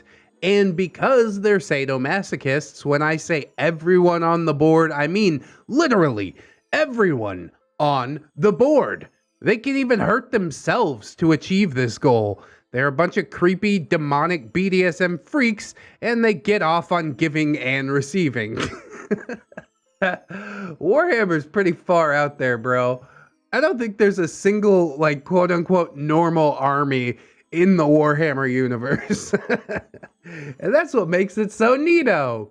There is no such thing as no king shame, but no king same with the Dread Pageant. Your consent is not required. No tears, please. It is a waste of good suffering. Oh, no tears, please. It's a waste of good suffering. It sounds pretty silly until you dissect it too far and you're like, oh, that's not good. The way my all-star Dread Pageant deck worked was simple. It had cards that were designed to hurt everyone indiscriminately to gas up those kinky freaks. It also had cards that searched the deck to find those cards that hurt everyone else, so I could get them out and play them as fast as possible. Once those cards were on the table, the box was opened, and Hellraiser was in effect. The gassed up Cenobite creeps then went around, just mopping up the opponent. The pain train had no brakes. So then the way to defend against it would be like preemptive shielding and heals, and then the pain train doesn't start rolling. And guess what? I figured out the way to disassemble the whole army. You're welcome. I'll take my payment in whatever method you can afford. Thanks. As I mentioned before, as guardian of the Dread Pageant's ultimate authority in the no fun allowed realm, this wasn't a power that I was eager to give to mortals, much less mortals like Rasputin and Mujahideen, who would only abuse it for the sake of victory at all costs until the game was just not fun anymore. But for the sake of buttering my beard, I would give Muja a taste of the power, just to make it interesting. OP, bro, why you gotta give it to the guy who's winning anyways? Give it to the underdog. Give it to ReddX's favorite guy. Oh, it's because we're betting against each other. I forgot about that. Okay, fine. I guess I'm in it to lose a little more money. Whatever. It's all funny money anyways. More importantly, Muja is just a lazy piece of crap, as has been well established. Just because he owned the team didn't mean that he'd be excited to play it anytime soon, so I had to build all the models and build the deck just to, kick his ass into gear a little bit. Seems like a lot of effort already. So there were a few things that I did differently. First of all, I was going to give him the most important card in the deck. That was the pure power of the Dread Pageant, the one that indiscriminately hit every model on the board and hurt them, which caused the Dread Pageant to gas up the pain train instantly. However, I wasn't going to give him all the cards that allowed him to find it if he didn't simply draw it. If he wanted to fix the deck so that it actually worked efficiently, as my Master Pageant deck did, then he'd have to do that himself. He's not going to do that himself. I was banking on the fact that he wouldn't because, yeah, like I said, he's a lazy piece of trash. Second, I filled the deck up with crap that fits Muja's playstyle and stuff that he likes. This is where things got fun. Muja is a gambler, a risk taker, so he will always take a shot on a card that does something really big and powerful, but only has a coin flip chance of succeeding. It's just kind of how he rolls. I like it. My nat luck IRL is pretty high too, bro. More importantly, a lot of these coin flip power cards do insane stuff that really screws with your opponent's ability to make decisions, and they change the flow of the game. These coin flip cards can do wacky stuff like steal your opponent's victory points from them, prevent an attack that's about to kill one of your models, cause your opponent's model to punch themselves in the face, or allow one of your guys to instantly punch back against one of the dudes that just punched him. Yeah, counter. You could just say counter. Does it stay in effect for the whole game or just once? That's quite curious. Basically, it was like filling a deck with trap cards in Yu-Gi-Oh! You've activated my trap card. Sorry to disappoint you, Yugi. Huh? You triggered my trap card! It might not be the best idea, but no matter what your opponent did, you were always waiting around the corner to spring something on them just to screw with them. It was 100% a deck for trolling, and I imagine Rasputin didn't deal very well with that. And since Muja was a spontaneous improviser that could barely read and played by the seat of his pants, and Rasputin was a meticulous overthinker that had a hard time recovering from having a wrench thrown into his plans, it was the perfect crime. It was like I had snuck under the table and tied their shoelaces together. And really, I do think that they'd enjoy that. They're about, 5 games away from either punching the crap out of each other or kissing each other. I'm not sure how it's gonna go. Also, I forgot to mention I was high when I built his deck. Yeah, that's applicable. Thus, Mujahideen's nasty neckbeard pageant of spicy shit-talking was born. I had just committed the tabletop gaming equivalent of promising Maga Beard $100 for Bourgeois Beard's poli-sci notes. But it's like in-game, so it's not as heinous necessarily. Nobody's gonna get a hole punched in their drywall, I presume. They might, though. Now I know what you're probably thinking. Why did I mastermind Mujahideen's troll deck, but not Rasputin's? Why was I using my powers to give Muja the advantage? Yeah, that's what I said. The dude's already winning. He don't need no more breaks. He's had enough breaks in life. Help out Rasputin. Well, to tell you the truth, the big reason was because Rasputin didn't need my help. He actually had his own ideas and built his own decks. And because Dread Pageant is one of my favorites to see on the table, I had to give Muja the kick in the ass in order to make it happen. Our twin beards are cosmically star-crossed, you see. Muja can execute, but he can't plan. Rasputin can plan, but he can't execute. Now that I had made all things equal in the realm, we were finally prepared for a showdown of beardy combat. Bum bum bum bum bum bum bum bum bum bum bum bum bum bum bum bum. Beardy combat! Bam bam bam bam bam bam. All right, you get it. Game 1, Muja's nasty pageant versus Rasputin's Stalin fangs. Step right up, place your bets, place your bets. Before our combatants got down to business, we had to have a little bad behavior, of course. Being the communist redistributor of wealth that he was, Rasputin had a bad habit of showing up and not bringing any gifts or food to share with his gracious hosts, something that Mujahideen, the Sheik al-Kirkland, Caliph al-the Garage Mahal was always very quick to point out. Especially since Rasputin isn't like hard up for money, you know what I'm saying? This seems double plus crappy, doesn't it? Just show up, eat everybody's food. That's just like Linkbeard too. He's like, hey, thanks for the chips. I can take this whole bag of chips home with me, right? Well, we brought that for everybody. Okay, thanks guys, bye. What a jerk. So this time, acknowledging his sin against social grace, Rasputin showed up with a bottle for everyone to share. The bottle was Barefoot wine, which is apparently a lower shelf brand of wine. I wouldn't know, I'm not a wine drinker. It's lower shelf, but it tastes alright. It's okay. I'm not a snob. You bring through some $2 chuck, we gonna drink it. It's whatever.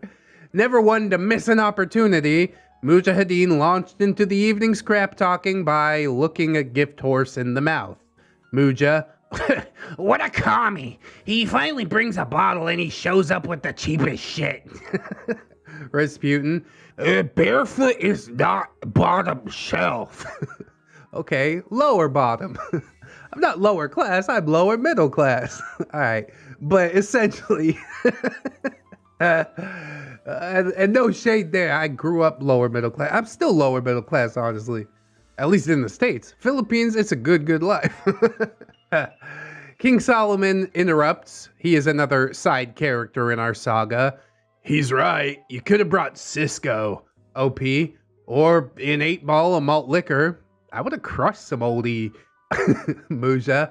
I can't believe this guy. He's the poorest rich dude I know. Makes 6 digits and only brings us the cheap crap. Yes, gift horse, mouth, etc. I know you're thirsty and can't afford to buy your own stuff, but would it kill you to just say, hey, thanks? Yeah, it probably would, actually. Sidebar. Later that night, as we left, I told Rasputin that he should screw with Mujahideen next week by bringing a box of Franzia wine. That's a throwback, dude. That's what we used to buy in the Navy from the NX.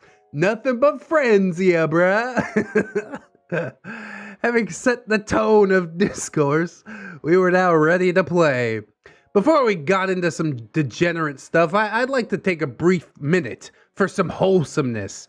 Well, thank God for that. Normally, calling Rasputin fat was one of Muja's go-to insults, but on this night, to Muja's credit, he did compliment Rasputin on looking like he had lost a pretty good amount of weight and was looking good. So there were at least a few points of humanity there. Where the hell did that come from? Is it because he brought the wine? This enraged me. I came for the cringe. Let's get back into the action. Rasputin then proceeded to win the board choice and deleted all the goodwill and civility the room had acquired through the sharing of compliments and cheap wine as he hot-dogged the board. And I have no idea what that is. Luckily, OP will explain. In the game of Warhammer Underworlds, each player picks a cardboard map that their team starts on, and they push these maps together to make a complete board. The player that wins the board choice gets to make the strategic decision of how to connect the boards to one another. One of the ways you're allowed to configure the boards is by setting them up long end to long end, which creates the maximum amount of distance between you and your opponents and sets you up for a turtling strategy. We call this hot dogging because it makes the boards look long, like, like a hot dog. Okay? I'm just saying. I thought hot dogging was like a showboating term, which doesn't really seem to be Rasputin's style, so I appreciate the explanation. That makes a lot more sense to me.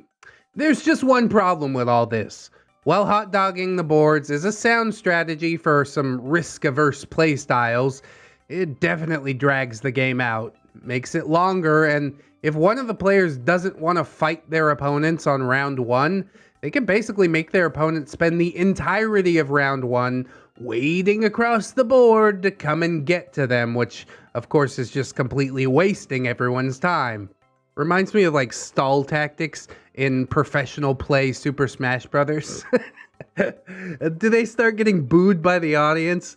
Because I think that would feel really good. Just let them know, yes, you can play this way, but there's a reason that we don't play this way. Okay? So in the realm of Warhammer Underworlds, hot dogging, while legal and a strategically viable strategy in some cases, is considered unsportsmanlike. In bird culture, this is considered what is called a dick move. In bird culture, this is considered a dick move. All of Rick's moves are dick moves? That's the scientific terminology for it, I'm pretty sure. Rasputin was infamous for voiding the social contract and constantly hot-dogging the boards at any opportunity for the sake of winning over fun, even when it wasn't necessarily strategically optimal to do so. Oh, he just likes making everybody else miserable is what it is. He's like, you guys hate when I do this? I better not do this again. Just kidding, I did it. Now you're all miserable. I feast upon your pain. So when he hot dogged the boards that night, again, all the goodwill and cheer that had been exchanged in the gifts and the compliments completely evaporated. Finally, we were back to some of that good old high quality cringe. We were very nearly in danger of having a normal human interaction there. Ugh, can't have that. That doesn't make a good story. Like I said, I want to see some bloodshed. The match that followed was hilarious and brutal, if not verbally, then at least mechanically, because Muja was learning a new deck that he hadn't built himself with a team that he hadn't played with before. He was spending a lot of time squinting at his cards and trying to read them in the way that he barely knew how. This was, in fact, a problem that I hadn't anticipated. There were two factors that I had failed to consider when I built Muja's screw-around, trolly, nasty pageant deck. Problem number one, most of the goofy trap cards that Muja loved were reactionary in nature. They required action from the opponent to trigger. Normally this would have been a good idea, but because Rasputin plays so risk-averse and conservative, many of them just become even more difficult to execute.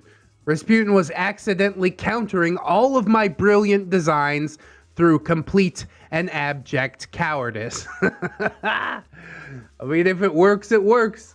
The best laid plans of orcs and men, or whatever. Problem number two was that although Muja loved his screw you trap cards, they had other significant problems aside from Rasputin's cowardice. Like reading. Trap cards tend to have a lot of text on them that explains what they do, which means Muja, who was already half drunk on Kirkland vodka, had a handful of cards with so many rules next to them that they amounted to more reading in one sitting than he had done in the entire week put together. Oh yeah, we gonna be here all night. At least he brought the Economy Plus brand vodka. And then he's looking the barefoot wine in the mouth. Bro, I would much rather drink barefoot wine than drink Kirkland vodka. I'm gonna tell you that right now. Again, Rasputin, just classy choice.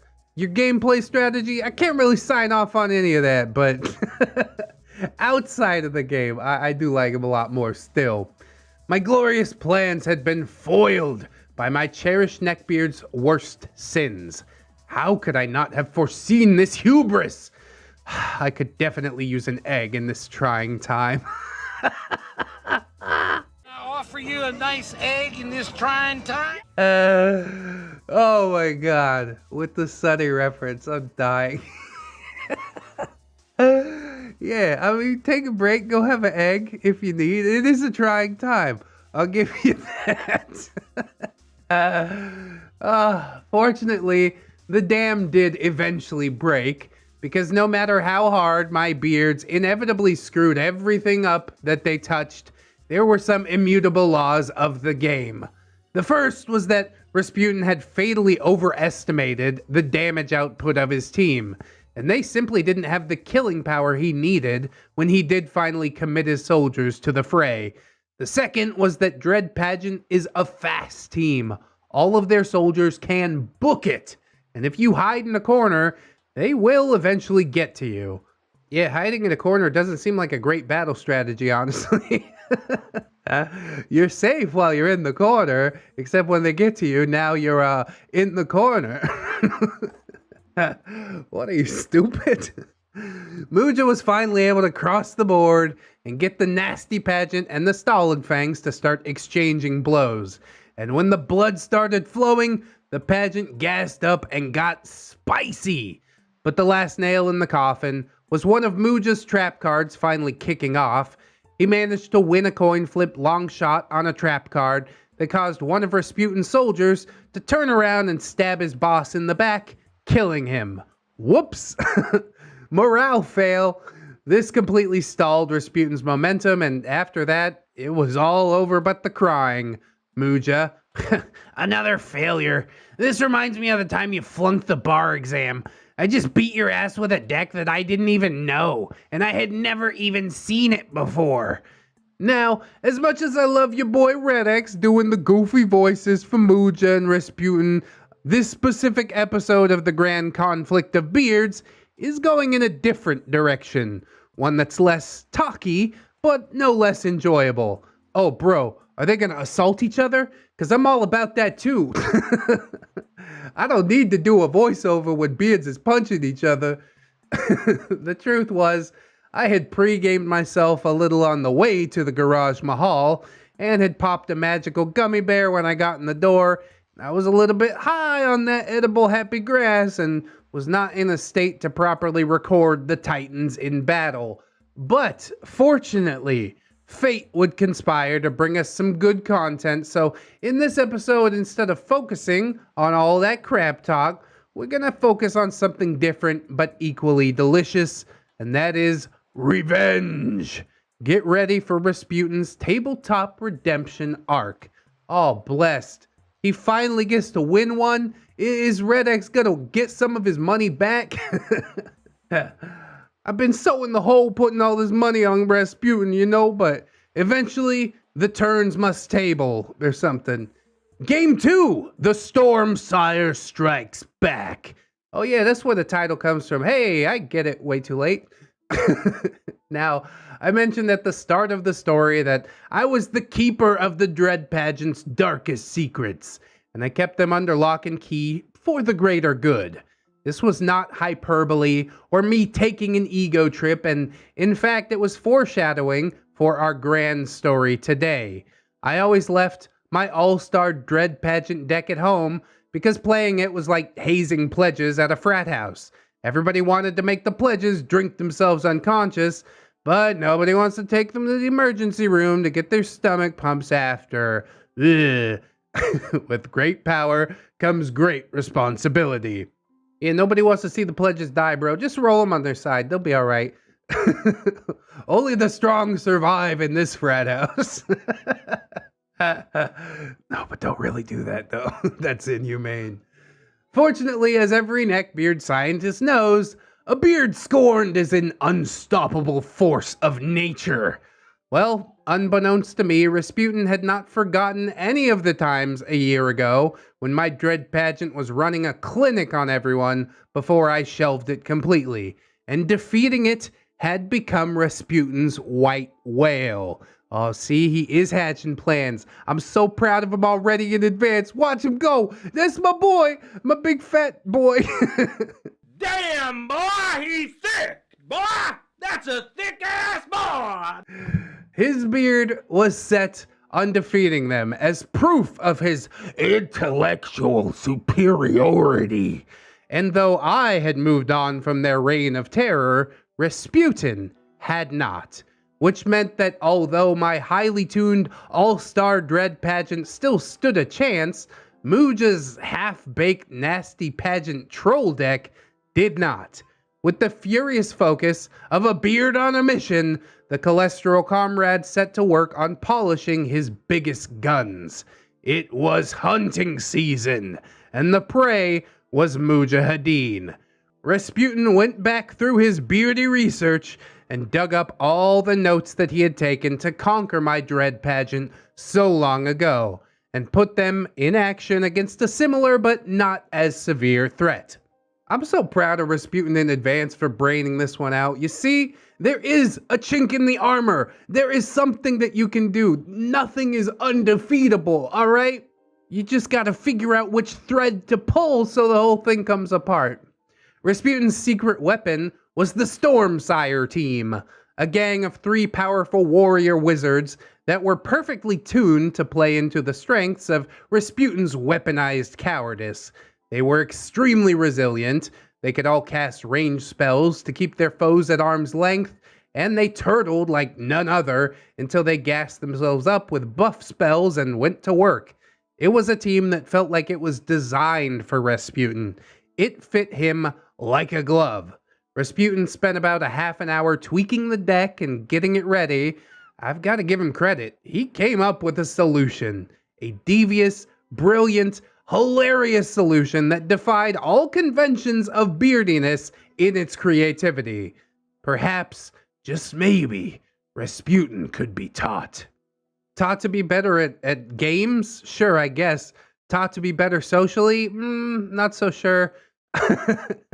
After the Osgood saga closed, a lot of the gas came out of that engine. I'm not so sure about all that anymore, but I guess we'll see. His CPU was a neural net processor, a learning computer, and now it was Judgment Day, and the machines would try again. Game 2 started with the unsportsmanlike cowardice that we had come to expect from Rasputin, as the cholesterol comrade promptly won the board roll-off, and once again, true to his character, he hot-dogged those boards to put as much space between the Iron Curtain and the West as he could. Once again, in bird culture, in scientific terms, this is what is considered a dick move. But Rasputin was a beard on a mission, lads, and this time, Rasputin knew one thing about the nasty pageant. If it bleeds, we can kill it. Old Painless was coming out of the bag. Bearded combat! Oh, I did it again. Ever the communist coward, Rasputin sat in the corner on his home board and made Muja come to him. By now, it was getting late, and the chic Al Kirkland was Costco vodka and a red cup drunk, slurring his speech and promising to embarrass or destroy his foes, or at least himself. But Rasputin was about to prove that the only things that Muja was destroying were his liver and, of course, the English language. He bided his time, upgrading his wizards and gassing them up as he waited for Muja's nasty pageant to walk across the board and come and get him. After completely wasting round 1 on this wild goose chase, Muja was finally in position to execute in round 2. With his soldiers ready to pounce on the outnumbered and outmaneuvered communist conjurers, he dropped the card that he had been sitting on, Shard Gale, the linchpin of the nasty pageant, the card that hurt every soldier on the table, and immediately turned up the nasty pageant and revealed their final form. Once the pain train was gassed up, it'd be all over but the crying. That was until Rasputin's uncharacteristically creative response. See, he learned. All he had to do was sit and observe, and now he knows what do. He had learned his lessons well from the defeat at the hands of my dread pageant, and he had come up with his own risky, ballsy solution that defied all conventions of beardiness. He leaned into the pain, and in response to the nasty pageant Shard Gale, he played the same card that he had put into his own deck. It was a double Shard Gale. Oh yeah, boy. Turning up the heat. He had doubled down on the pain and punishment, and Slanesh would be pleased. Unfortunately, the nasty pageant could in fact have too much of a good thing. The Nasty Pageant has 4 soldiers on their team. 2 of them are extremely resilient tanks, and the other 2 are fast and dangerous, very weak glass cannons. They simply didn't have the hit points to survive the second Shard Gale, and just like that, half of Muja's Nasty Pageant went right in the toilet, and he lost a great deal of firepower. Aw, snap, dude. Who could have seen that one coming? Muja's over there, jaw on the floor, Rasputin on the other side of the table, flipping through his notes. This is a beautiful picture to watch unfold.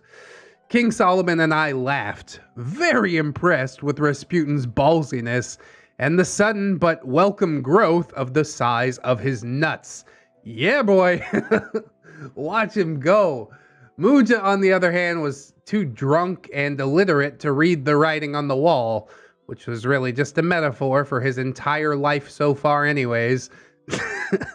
God, that is some massive shade, but also truthy.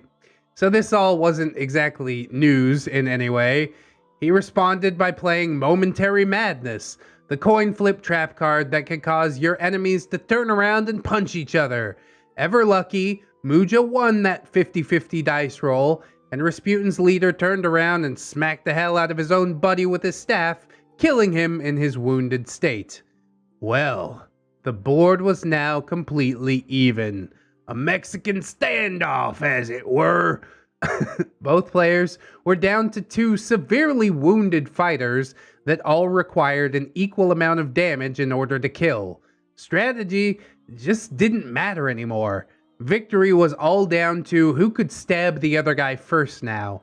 It was 100% a matter of luck and the dice. Or at least it would have been if Stormsire wasn't in charge of Rasputin's heroes of the revolution. You see, the Dread Pageant is pretty stabby. There was one guy with a bow, but he had died in the storm of Double Down Neckbeard revenge. The last 2 guys were stabby boys. Stormsire and his remaining friend were powerful wizards that had become so gassed up with upgrade cards that they were almost mathematically incapable of failing to cast spells, and they could just set their enemies on fire with mind bullets from 3 hexes away. And so, after a year of torment and torture, Rasputin finally got his revenge on the pageant, at least in one form or another, defeating them soundly with his superior wizard brain. And so it was. Muja conceded at the bottom of round 2 out of 3. The score was 12-2.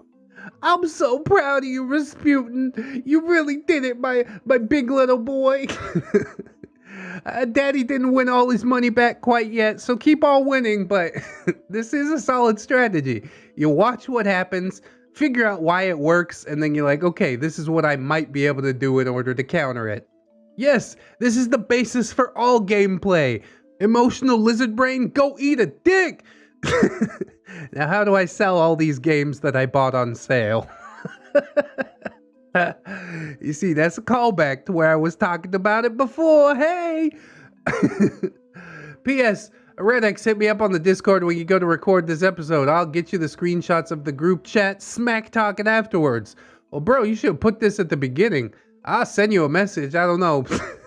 Depends when my editor gets this edited and whatnot. If we got time to throw it in, then I will. Quick little text scroll right here. Oh, is it there? Is it not? I don't know.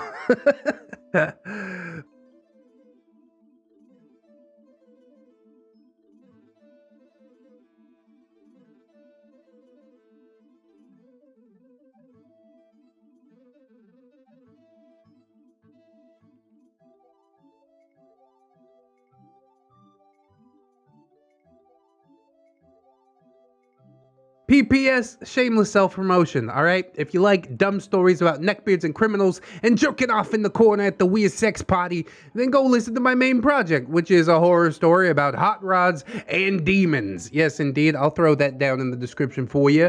I didn't realize that you was doing the YouTube thing too, and you're more than welcome to plug your stuff on my channel. You brought me these stories to read, alright, I returned the favor for you. Ain't no sweat there. And also P.S. Don't touch your pee-pee at the weird sex party. Duly noted. So yeah, I'm so happy that Rasputin was able to finally get it figured out, get it all flipped around with his big boy brain, and it might also not have helped that Muja was so freaking schlitz that he couldn't form a coherent sentence, let alone a coherent thought, but he did manage to almost even out the tables if, you know, those wizards weren't sitting over there buffing themselves for the entire first round of the game. Analysis is definitely an important thing to do. I mean, as much as I talk about my dumb lizard brain, I do listen to it a fairly often amount, but then I'll also look at YouTube analytics and let the logical side of my brain take over, and I'm like, what works and why? What should we never do again and why? And it's one of those things that you could apply basically anywhere in your life. So I like that. It's like one of them Aesop's fables, except with two drunk neckbeards beating each other up. Aesop ain't never have nothing like this, man. And for good reason. Who in their right mind would read this, aside from myself? I did really enjoy it. I always love Witchfinger's creative writing style. As I said, I never played this game before. I don't know if there is shields and healing and all that type of stuff, but it seems like Rasputin just went the other way. And okay, let's smash them before anything can get started. Focus fire really hard, blow out their glass cannons, and then what are they left with, you know? A fine strategy indeed. And a happy ending for me, because finally Rasputin was able to win something. So let's see in the next story if we can keep it going. He's just like a walking carbon copy of manly man memes. Legos? Don't you mean casual footwear? Blood for oil. Bird is the word. A bird, bird, bird. A bird is the word. Yeah, now it's stuck in my head. Thanks so much, Witchfinger84. He's a good guy, though, when he's not infecting everyone with earworms, at least. Welcome back, gamers. It is your reluctant OP, reporting from the bloody sands of the Warhammer underworlds, where beardy combatants commit crimes of war against tiny toy soldiers with dice and cards, as well as, you know, crimes against nature with their toxic personalities. And we definitely have been going hard on the whole tabletop thing recently, which I think a lot of people do enjoy, but really what we're all here for is the toxic personality and the bashing / advice that your humble narrator gives out. At least I hope. Anyways, what we have here are two beards, much alike in toxicity, but equal and opposite in their nefarious traits. In the red trunks, it's our beard on the outside, Rasputin, the Crushing Russian. A heavy, healthy boy, certified genius and Mensa member, socially stunted with all the best jokes that you remember from 6th grade. A classic, awkward, nerdy beard if ever you saw one, but he is a functioning member of society with a real education and a successful career. And that is why I cheer for him, even from part 1. I'm like, yeah, this guy's actually doing stuff. I gotta respect the hustle. Okay, his jokes are admittedly really awful. He seems to take a verbal beating from Muja. And he was also getting beaten in Warhammer consistently, so I started to lose a little faith in him, but he's starting to bring it back around, and I gotta be happy for that. He definitely deserves it. However, who doesn't deserve it is in the blue trunks. It's Mujahideen, the Scourge of Pakistan, the Sheik Al-Kirkland, the Alcoholic Arab, the Caliph of the Costco liquor aisle. Oh man, you cut him so deep. Rasputin came off lighter in the introduction because he is the less terrible beard. But indeed, Mujahideen is social, he's likable, He's also a drug-abusing narcissist with a rich daddy and a very suspect work ethic, and he's here to tell you all about what happened on the last Jordan Peterson and Joe Rogan podcast. Did you miss it? I missed it. I missed it on purpose. I'm like, nope. I don't need that in my ear, in my brain. Thank you very much. I got enough terrible opinions without anybody's help. The beard on the inside, yeah, it definitely counts. Hey, maybe go pick up the t-shirt at Teespring. And with Mujahideen, the beard on the inside counts real big. But he's a good trash talker and a functional alcoholic. Is functional alcoholic a good thing? I guess so. We don't have very many pros, so I'm gonna go ahead and put that in the pro column. It's Saturday night, and it is time for the Hajj in the Garage, the grand arena of beard-on-beard combat. Get ready for the next battle. Oh, glorious as it is, we're so glad to be back, aren't we, friends? In our last episode, we swerved away from the normal schedule of shit-talking and blasphemy to focus more on the actual game, because there was a serious breakthrough in neckbeard science. And if you missed any of the previous episodes, those links are, of course, in the description for your perusal. In case you're lazy like me and don't actually feel like running the links back and reading the homework, here is essentially what happened. Our hero Rasputin defied all rules of known neckbeard science and became a thinking machine. He used his big brain powers to outwit Mujahideen, a normally unpredictable and uncanny foe, in order to find a creative solution and create a deck designed to defeat Mujah's unconquerable, thick, luxurious, and powerful beard on the inside. And it worked really well. It completely flipped all of the science on its head. Rasputin is out here learning and applying what he's learned to his life. Well, not his life, but to a Warhammer game. It's a hop, skip, and a jump away from life. He's almost there. Maybe someday. By exercising the spark of creativity embedded in the soul of most of humanity, Rasputin had been promoted from neckbeard to real boy. My God, it actually happened. And we were here to witness it. Kind of.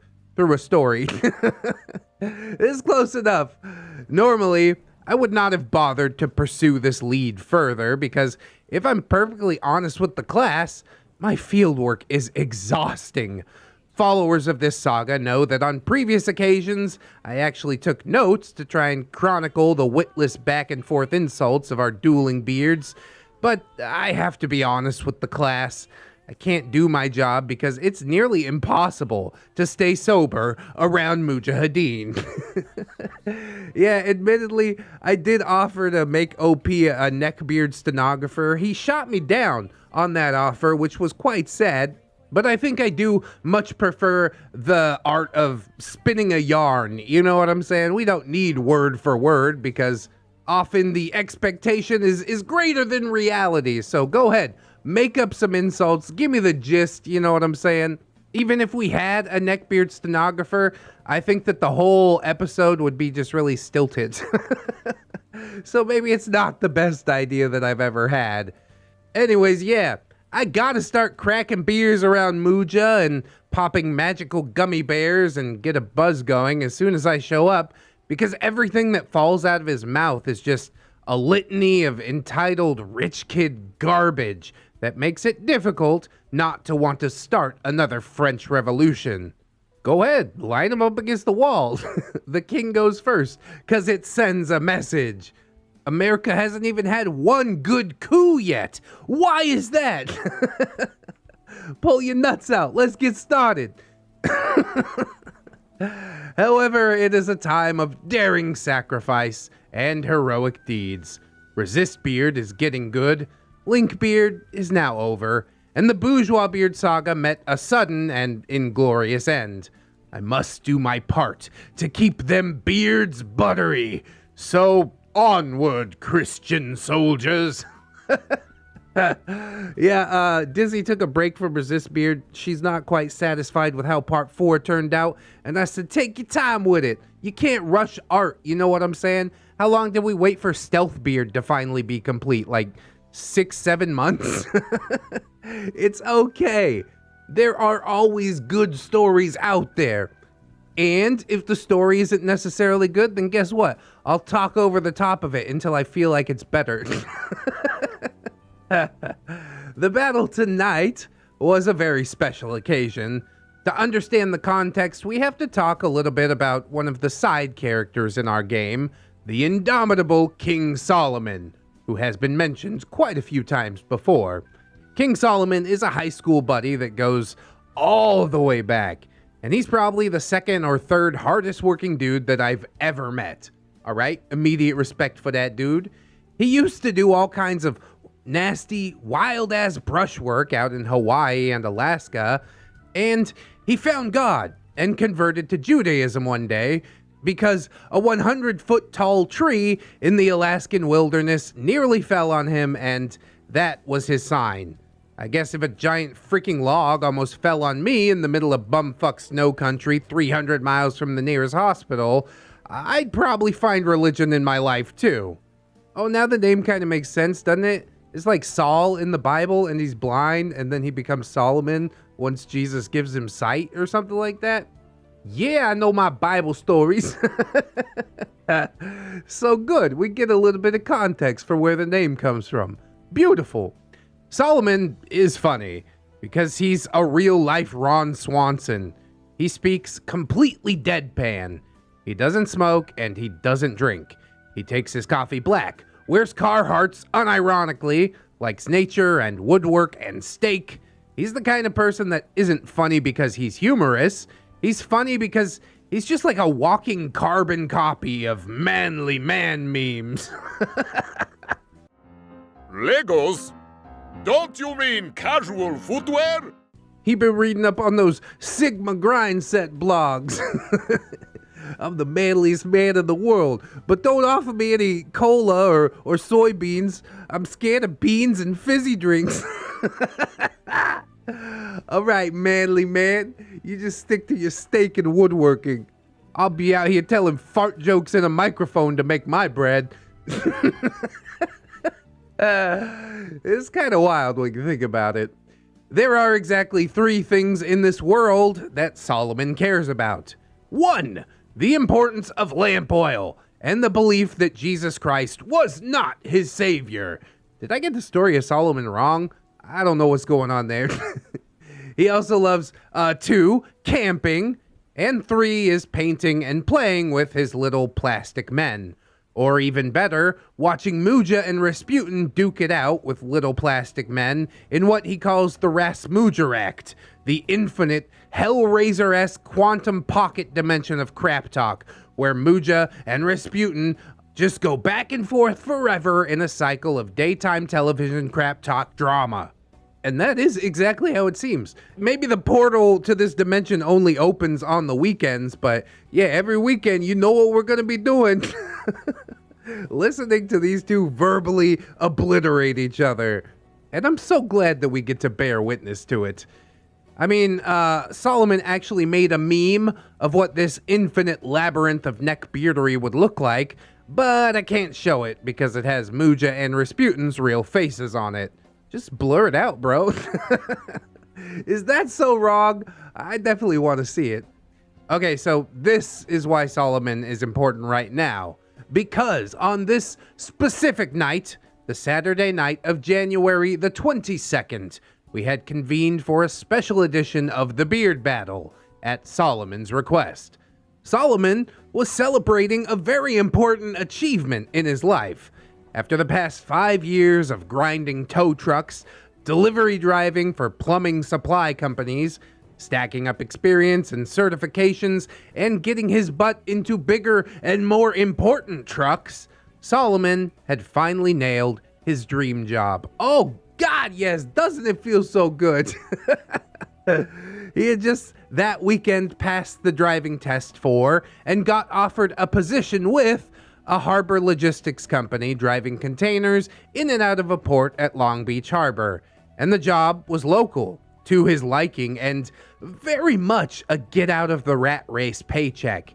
After 5 long years of grinding, he had finally made it. Oh, tip of the hat to Solomon, not a fedora. Honestly, it took me 10 years to get into the position that I can call my dream job. It's this job. But there's still more growing to do, you know what I'm saying? That's just kind of how life works. Just because you nailed the dream job doesn't mean that the grind stops. And I think Solomon knows that. He seems like a put your nose through the grindstone type of manly man. A put your back into it kind of manly man. You know what I'm saying? So yeah, what did Solomon want to do to celebrate? All he wanted was to see Mujahideen and Rasputin in the field of glorious combat. God bless. That's an easy dream to make come true. Okay. They're always chomping at the bit to brutalize each other. Now, who would we be to deny this man the celebration of his greatest achievement? Well, ask Mujahideen about that because he's a total piece of trash. Like most internet weirdo right-wing Roganites, they are really short on heart, discipline, and work ethic. But they are big on narcissistic armchair expertise, completely detached from reality. Muja is a diehard MMA fan, and UFC was on. So he had to watch it. Bro, TiVo it. What's wrong with you? Maybe you find a stream that's showing the UFC fight and you just screen record it or something like that. I mean, don't do that because it's totally illegal, but that's what I do. Go celebrate with your friends is what I'm trying to say. Solomon, so are you gonna play or not? Muja, I'll play just after the fights. yeah, because you got so much going on, right? OP, come on, man. He just got his dream job and got on the track to get out of the freaking rat race. That shit isn't going anywhere. Give him his graduation present. That's right, as you should, Muja. Hey, I said I'd play, just not until after the fights. The main heavyweight championship is tonight. Oh yeah, can't miss that one because I'm gonna get on a message board and talk about it for 12 hours tomorrow without going to my job. Daddy's gonna pay my rent. God, he really is just the worst. I don't know if it has anything to do with his right-wingedness. It seems to me just like the very selfish person that he is deep down. Solomon? Yeah, that'll be a lot of fun. A couple of huge 250-pound, 6-foot-tall guys hugging and sweating and cupping each other's balls. Grab his fucking twist it! Oh my god, dude, this is an MMA fight, dude. Is that what you're into, is it? You can still TiVo it. I don't even think TiVo's a thing anymore. Screen capture, whatever. OP, yeah, I don't know why they keep fighting after the ball cup. I mean, if they grab each other's sacks, they know who the bigger man is. And you don't really need to keep throwing hands after that. Step down and admit defeat? That the other guy's sack is bigger? No, I fight for my honor. Muja then goes into a very long, very boring, very admittedly gay explanation of what the between the legs Brazilian Jiu-Jitsu ball grab maneuver is and why it's so important for blah blah blah. And he's never stepped foot in a gym in his life, but Joe Rogan totally told him how to do it. Yeah, watch the podcast. I know everything I need to know about fighting. Okay. Good luck, OP. I mean, it's really only truly gay if you look him in the eyes while you do it.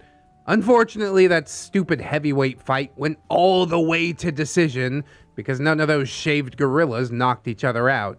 So we had to wait a very sweaty, half-naked, grabby, muscle-bound hour before we could move into our preferred blood sport.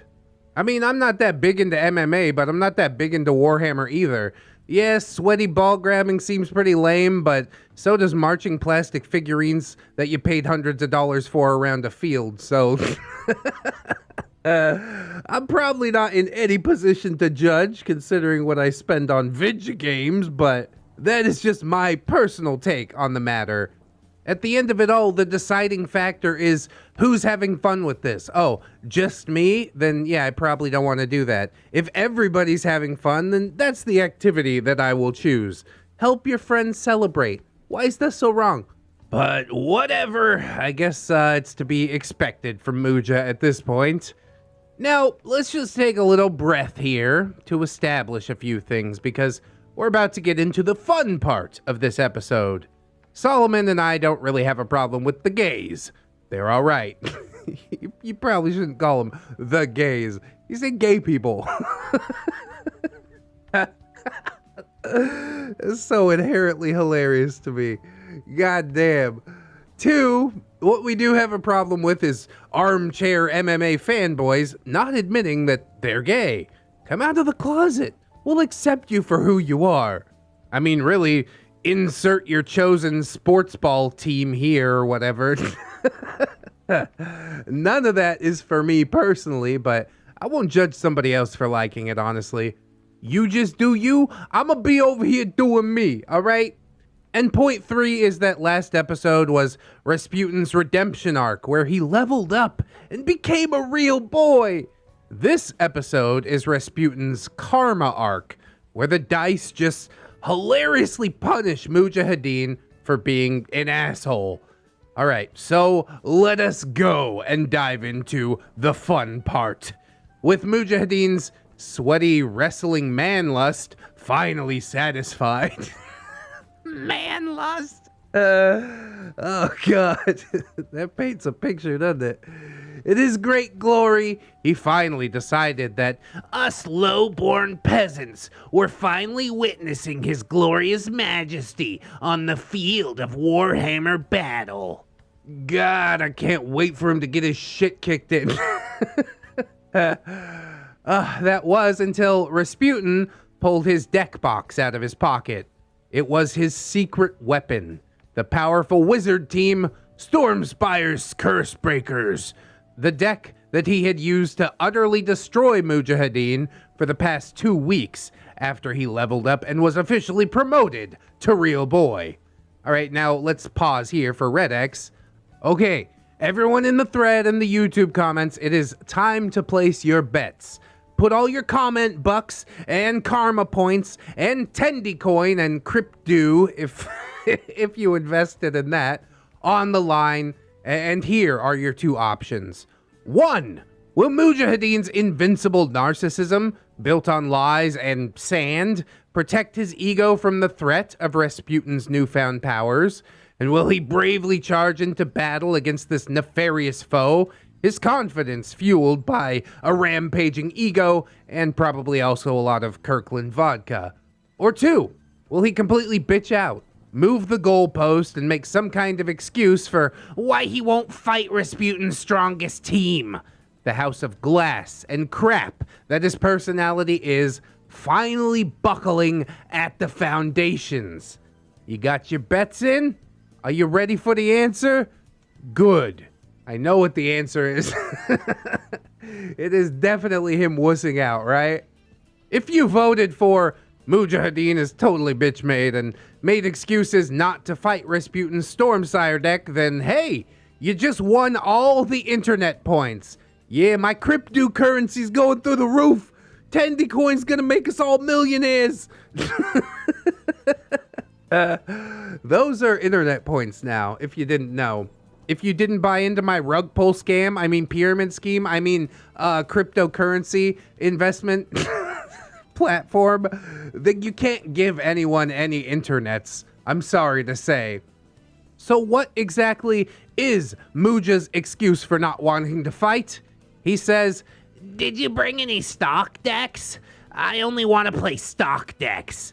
Stock decks are the ones that are factory out of the box, not designed by players, and by that, of course, we mean not allowing Rasputin to play a precision-designed deck that he constructed specifically to play to his strengths so that he would absolutely crush Mujahideen.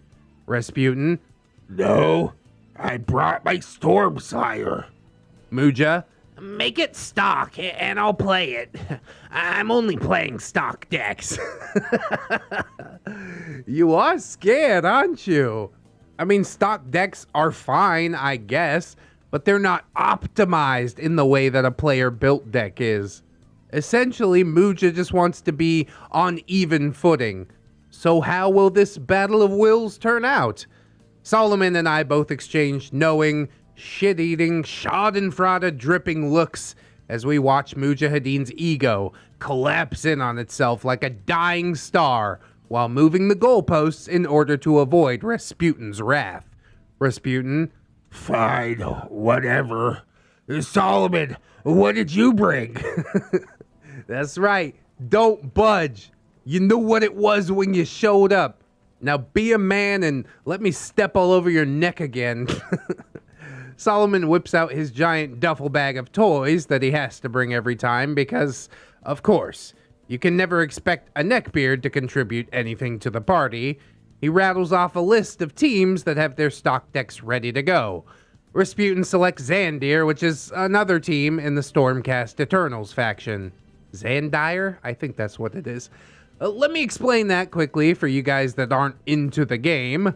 Stormcast Eternals are powerful paladins that are not numerous but are individually robust, much like the paladin that ReddX plays in the Discord D&D campaign, Neckbeardo.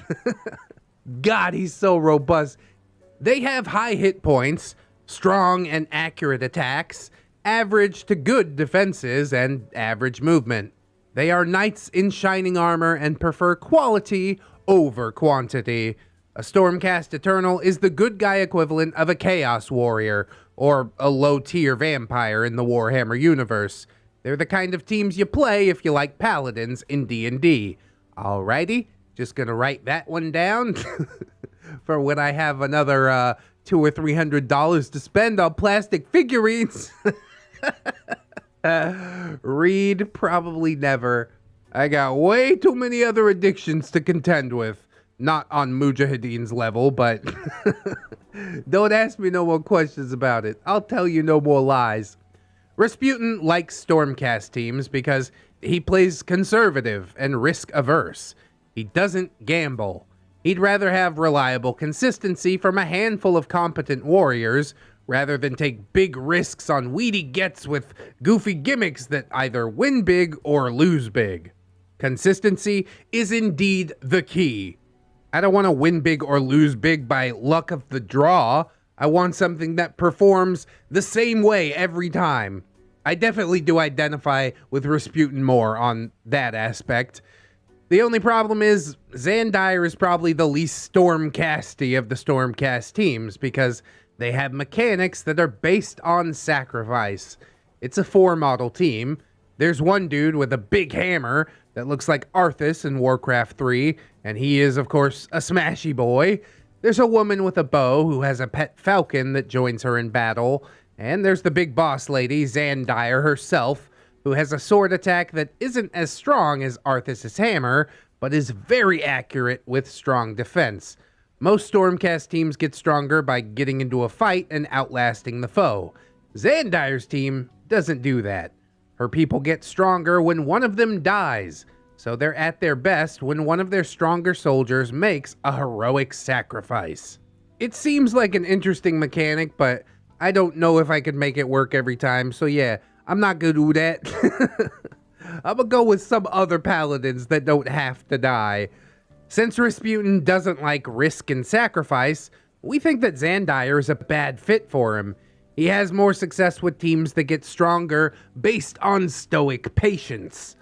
Meanwhile, Mujahideen selected Skaith's Wild Hunt, a team of wood elves that were kinda weedy, especially compared to guys like the Stormcast Eternals, but they were fast, hit hard, and outnumbered the Eternals. Elves in Warhammer tend to be like what you would expect from fantasy worlds, ageless and competent warriors with good attack, but a little anemic as far as hit points go. All right, so get in close, sacrifice one of your dudes during the rush, and then just mow the elves down. Can't believe somebody would actually pick to play elves. Ugh. Can you imagine? God. Of course it's Muja. So the game was set, and we were now in Omega Karma mode. Lady Luck, who normally ignores neckbeards because, yeah, they're creepy and gross, had a really twisted sense of humor tonight and gave Rasputin a break because he had been promoted to real boy, as we mentioned. Things started out grim in round 1 for Rasputin. With the Wild Hunt's high-speed aggro, he was able to get an early kill on Rasputin's boss and slay Zandire herself. Whoopsie doops. Normally, this would be a huge setback because not only do you get points for killing the enemy team, but there's a special bonus called primacy for killing your opponent's boss. It's like a hot potato that turns into points at the end of the round. Once you get primacy, your opponent has to get revenge and steal back the primacy hot potato. Oh, so you want the hot potato. All right, then. Whoever holds primacy at the end of the round, when the score is tallied, gets the bonus points. It's like the hardcore belt in WWE. You have to hold it to hold it. And after OP slamming MMA so hard, he makes comparisons to WWE. Oh, boy. I ain't even gonna touch that one. You know what? I'm gonna let you have it. I appreciate you as a person, so just take it and go. I'm gonna let you have it. Fortunately for Rasputin, losing his boss meant that Arthas the Smashy Boy and Ranger Girl and her pet falcon were now gassed up and pissed off. Mujahideen's next plan was to kill Rasputin's pet bird. Normally, the bird is a pretty juicy target because being a tiny little murder turkey, it has half the hit points and defenses of a normal big beefy paladin, making it easy to one-shot for some cheap points. I have to assume it does a lot of damage or something like that, but what does it do, like scratch and peck its way through plate armor?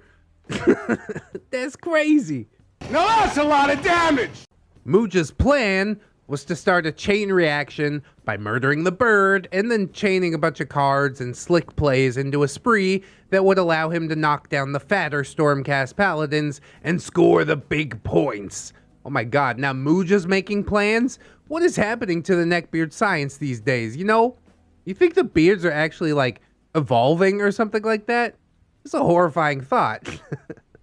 But after years of crap talk and bullying and just generally being an entitled and crappy human being, Mujahideen was going down against a foe even greater than sobriety and dignity. Lucky fucking dice rolls. Yeah, baby. Can't fight against the dice. He sent his greatest warriors to go kill that damn bird. Rasputin rolled a critical defense. The bird has 2 defense dice. A critical's basically a 6. So on 2 dice, he rolled a 6 on one of them and saved the bird. And that was bird crit 1. Frustrated but not defeated, Muja sent another warrior to fight that fucking bird. Rasputin, on 2 dice, once again rolled the 6. The bird was now safe twice.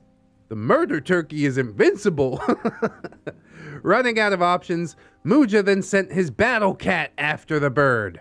This was dangerous because the battle cat is like the elves, fast and strong, but fragile, easy to just one-shot kill.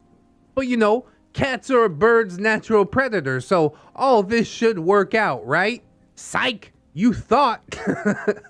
Rasputin rolled another dice, and this one, again, a 6. This was the 3rd time that the bird had evaded certain death on a crit. I love that bird. He's the mascot now. With his hand played and his soldiers overcommitted, Rasputin, whose own soldiers were also exhausted from running around trying to kill speedy elves, only had 1 fighter left to take a swing. That fucking lucky bird. He swung at the battle cat. The battle cat only has 2 hit points. Normally, this means that the battle cat would survive getting pecked by the bird, but the bird had a special rule. If he rolled a crit, he did bonus damage. The bird's wrath was too powerful for that battle cat because Rasputin rolled that goddamn 6. Was that 4 crits in a row? That is unheard of. Somebody do the math on that. What fraction of a percentage does it actually have a chance to roll like that? Jesus Christ, dude. It kind of reminds me of Solomons. This is just extreme fortune. And I love to see it. I love to hear stories like this.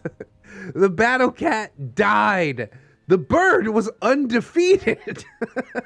4 crits in a row. A 6 in every single roll that he took. No one had seen such a glorious and karmic streak of luck. Mujahideen was fuming. Solomon was dying of laughter. He had finally gotten his graduation present. And oh, how sweet it is.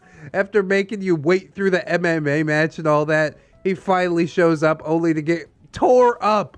And with his own rule set nonetheless. He's like, only stock decks. Okay, have it your way. I'm still gonna smack that ass.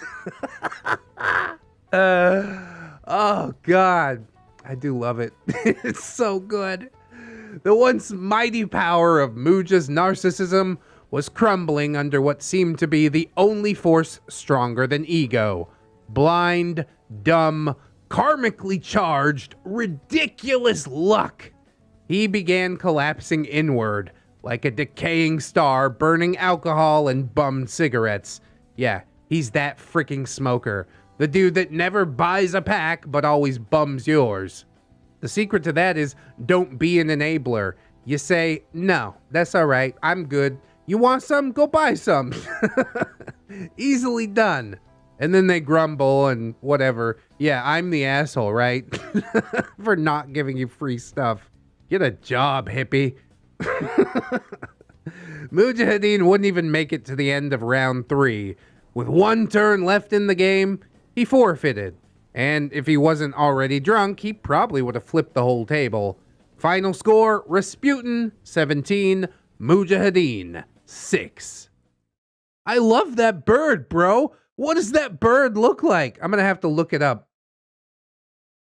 Hot damn, those are some nice looking figurines, ain't they? The bird is not the most impressive of these figurines, but it is really cool looking. Maybe I can drop a couple $100 on... No, let's not give in to plastic crack, okay? Not in this lifetime. Oh, I'm so proud of that bird. MVP play. So glad to see Mujahideen get rolled, especially after he's like, ugh, celebrate by yourselves. I gotta watch MMA.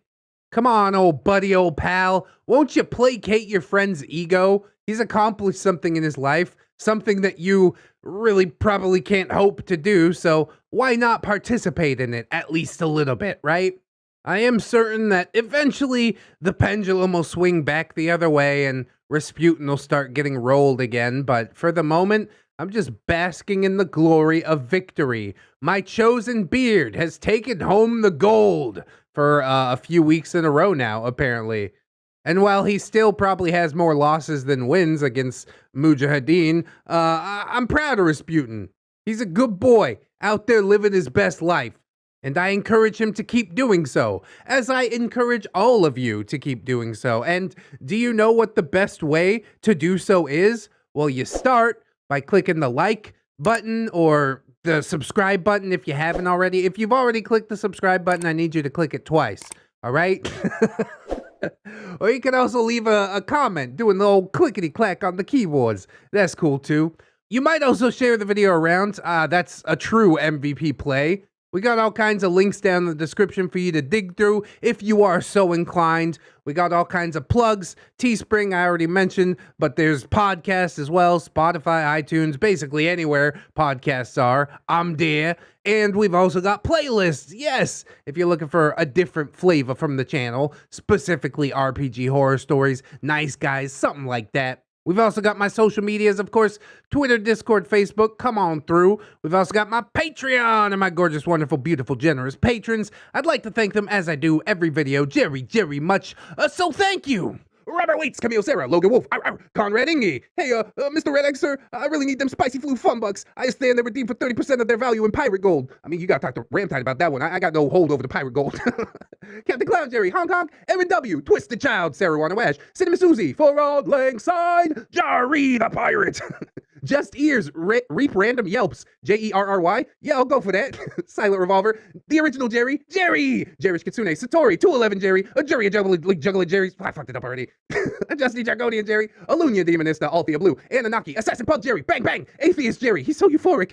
Aurora Wildheart, The Moon Baron, Grizzly Bailey Joy, Bearded Jerry, Pitch Gremlin, Blade the Hero, Blip Bloop Jerry, Commander J Tank, Confederate Jew, Dennis Dayton, Dinosaur Nightlight, Disposable Waifu, Dr. Larks, Emergent Jewel, Aaron Lennox, fell down this pipe running from a walking mushroom thing with eyes. I ended up in the attic. It smells like marbles in here, Mr. J. Frozen Over Studios, Fire Drake, Gypsy, Hadrian BR, I can't help falling in love with Jerry. I really ruined that too. I'm just off my game today. I'm Slim Jerry, yes, I'm the real Jerry. All you want to Slim Jerry's are just imitating Irish pirates. Top of the morning to ya. Itchy Nuts, just scratching, bro. A pimp named Jay Crisp. Yes, you have to say the whole thing. J.M. Coon, Jennifer Schaefer, Jerry Smith Barbatus Cervicus, Jerry Blacktail, Jerry Nice, Jerry Evil, Jerry the Outlaw Mother Trucker, honk honk. Jerry was a race car driver, and I got my super back. But we were around too, and my tires hit a bunch of bobbles and it spun out. I hope you got insurance, bro. Are you insured by survival? John Hero, John, Jerry, Jingleheimer Schmitz, Simbufa, because if your boofing is free, KJW, Kajow, Crewhee, Miss Monday, Lord, Jerryo, like and subscribe. That is so good, dude. Holy crap. Like and subscribe. Milady Dix, Melgar the Destroyer, Metal Fector, more metal than Arthur, Henry, Jerry, and Tom. Citation needed. Mr. Carrot 797, Mikola Demikiev, Natari, Needless King 89. Is that like a parody of Needless Things? That's a pretty deep cut, bro, I think. Nightmare Jerry, Orgama Jerry Steve, Patron Saint of Chicken Nuggies, Saint Jerry, Phantom of the Pines, Jerrykins and Jerry Beth, Rose, Jerry Miller, TSM Kirby, Sarita the Lolita, Saucy Octopus, Silo Imp, slipped on the marble and into the neckbeard world. Welcome to my world. Staples, aka Jerry Yeet, Stephanie Goodner, Synaptic Boomstick, Brilliant Tomago, Tapioca Boogaloo, Teddy the Police, Tento Monster, the Italian Greyhound, Dino, the Life Bearded, with Jerry Zissou, the Token Trans Queen Jerry, funny name pending. Yeah, we'll get there, don't worry. The one true Fusky, Tom, but it's the Jerry on the inside that counts. Church, Unbusy Bee, hey, welcome to the fold. Viking Jerry, we had to go after ReddX to distract everyone from Marble Jerry getting lost again on their way to the roller ring. Again, life is cyclical. WikiTac, welcome to the fold as well, friend. Will Mags, Comrade Mooney, Kira, you're a wizard, Jerry. Redwind, Nagaviper, Side Jerry the Cyborg, Saints Blessing, a normal Jerry, now in development by ReddX Industries, Jerry Berries, the new Skittles, taste the berries. We're gonna need to work on that slogan, but I like what you're doing there.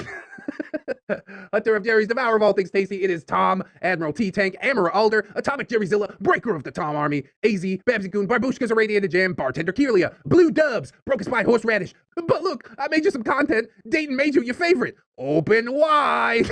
You're gonna love it, baby. The original different Jerry, that's Cake Jerry, California Jerry Girl, Chevron 7 locked, Comrade Jerry, provider of marbles. Oh my god, now we have a source. Furry Worry Awoo Jerry, Cryptitties, Devon Jerry, DM Beard, a roll for seduction, a roll for seduction. Dopamine Day Jerryus, Electrical Fennec, Ghost of Alpha, Heek Not, Holy Berry Jerry, Hydra Jerry Solomon, Janet the Jerry. Where do all these marbles keep coming from?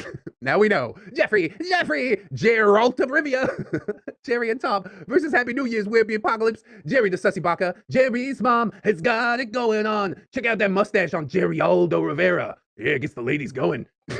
Jerry Bean, yum, Jerry Roxas, yay. Jerry's STI pit maneuver the van has saved the marbles. All happy day. Jerry role-playing game. Judge Jerry and Executioner, Kid Marvelous, King Tom, Kitzikin, Life of a Guardian, Little Ann Woods, Lucia Lovecraft, Machia, CD. Maybe next time. Milkfed Gimp, Miss Duchess, not Invisible Angel. One leg Jerry found a chest full of marbles. My goodness, we're all rich now, kinda, in marbles. Okay, we can. Put your emotions on hold and let's talk about these nuts. It's an unfortunate nookie callback. I love it. Ghosty, Raptor Art. She's my Jerry Pie. Cool drink a Mountain Dew. What a big surprise. Sheep Jerry, working at Joanne Fabrics. And they don't carry marbles. What's happening with the marbles? I'm losing my marbles, boy. Snary, that's Snom Jerry. Spoony the Rogue. Spoopy, scary Jerry Tons. Techno Dubs, the gaslighting Jerry. Help, the Terry that stole my channel's onto me. He knows that I found the secret of the Terrys, Toms, and Jerry's, and I can't read the rest. I don't know what's going on. The Necro Jerry Con, the original Jerry, not to Infinite Jerry and beyond. Definitely. Tuna Fish Jerry, Tom Promise Jerry Swears, although bad Jerry, Tom Big Boy, the Switch, facts, holy signs, go ahead and look it up and buy it. I mean, all the rest of the video. Does that make sense? Also, thank you to my $1 patrons. Beautiful people that they are. Truly, we are so blessed to have so many patrons doing so much for this channel. They're the reason that we're able to afford an editor. They're the reason that we're able to afford thumbnail art. They are making this channel bigger and better every single day. And yeah, they also paid for the podcast. Needless to say, I am in their debt 100%. Thank you guys very, very much. Obviously, if some more people want to consider signing up on the Patreon, I would be highly grateful, but if you can't afford to do it right now, don't sweat it too hard, friends. I just appreciate you coming on through, hanging out with me, and I hope you'll come on back and hang out with me again tomorrow. In order to do so, you need to keep yourself safe out there. Wash your hands, but also take some time out and do something that you personally enjoy today. Maybe like watching some old ReddX videos. Go ahead. It's good for you. Always remember, friends, that you are loved, you are worthy, and you definitely, definitely deserve it. I shall see you in the next one, and until then, bye-bye.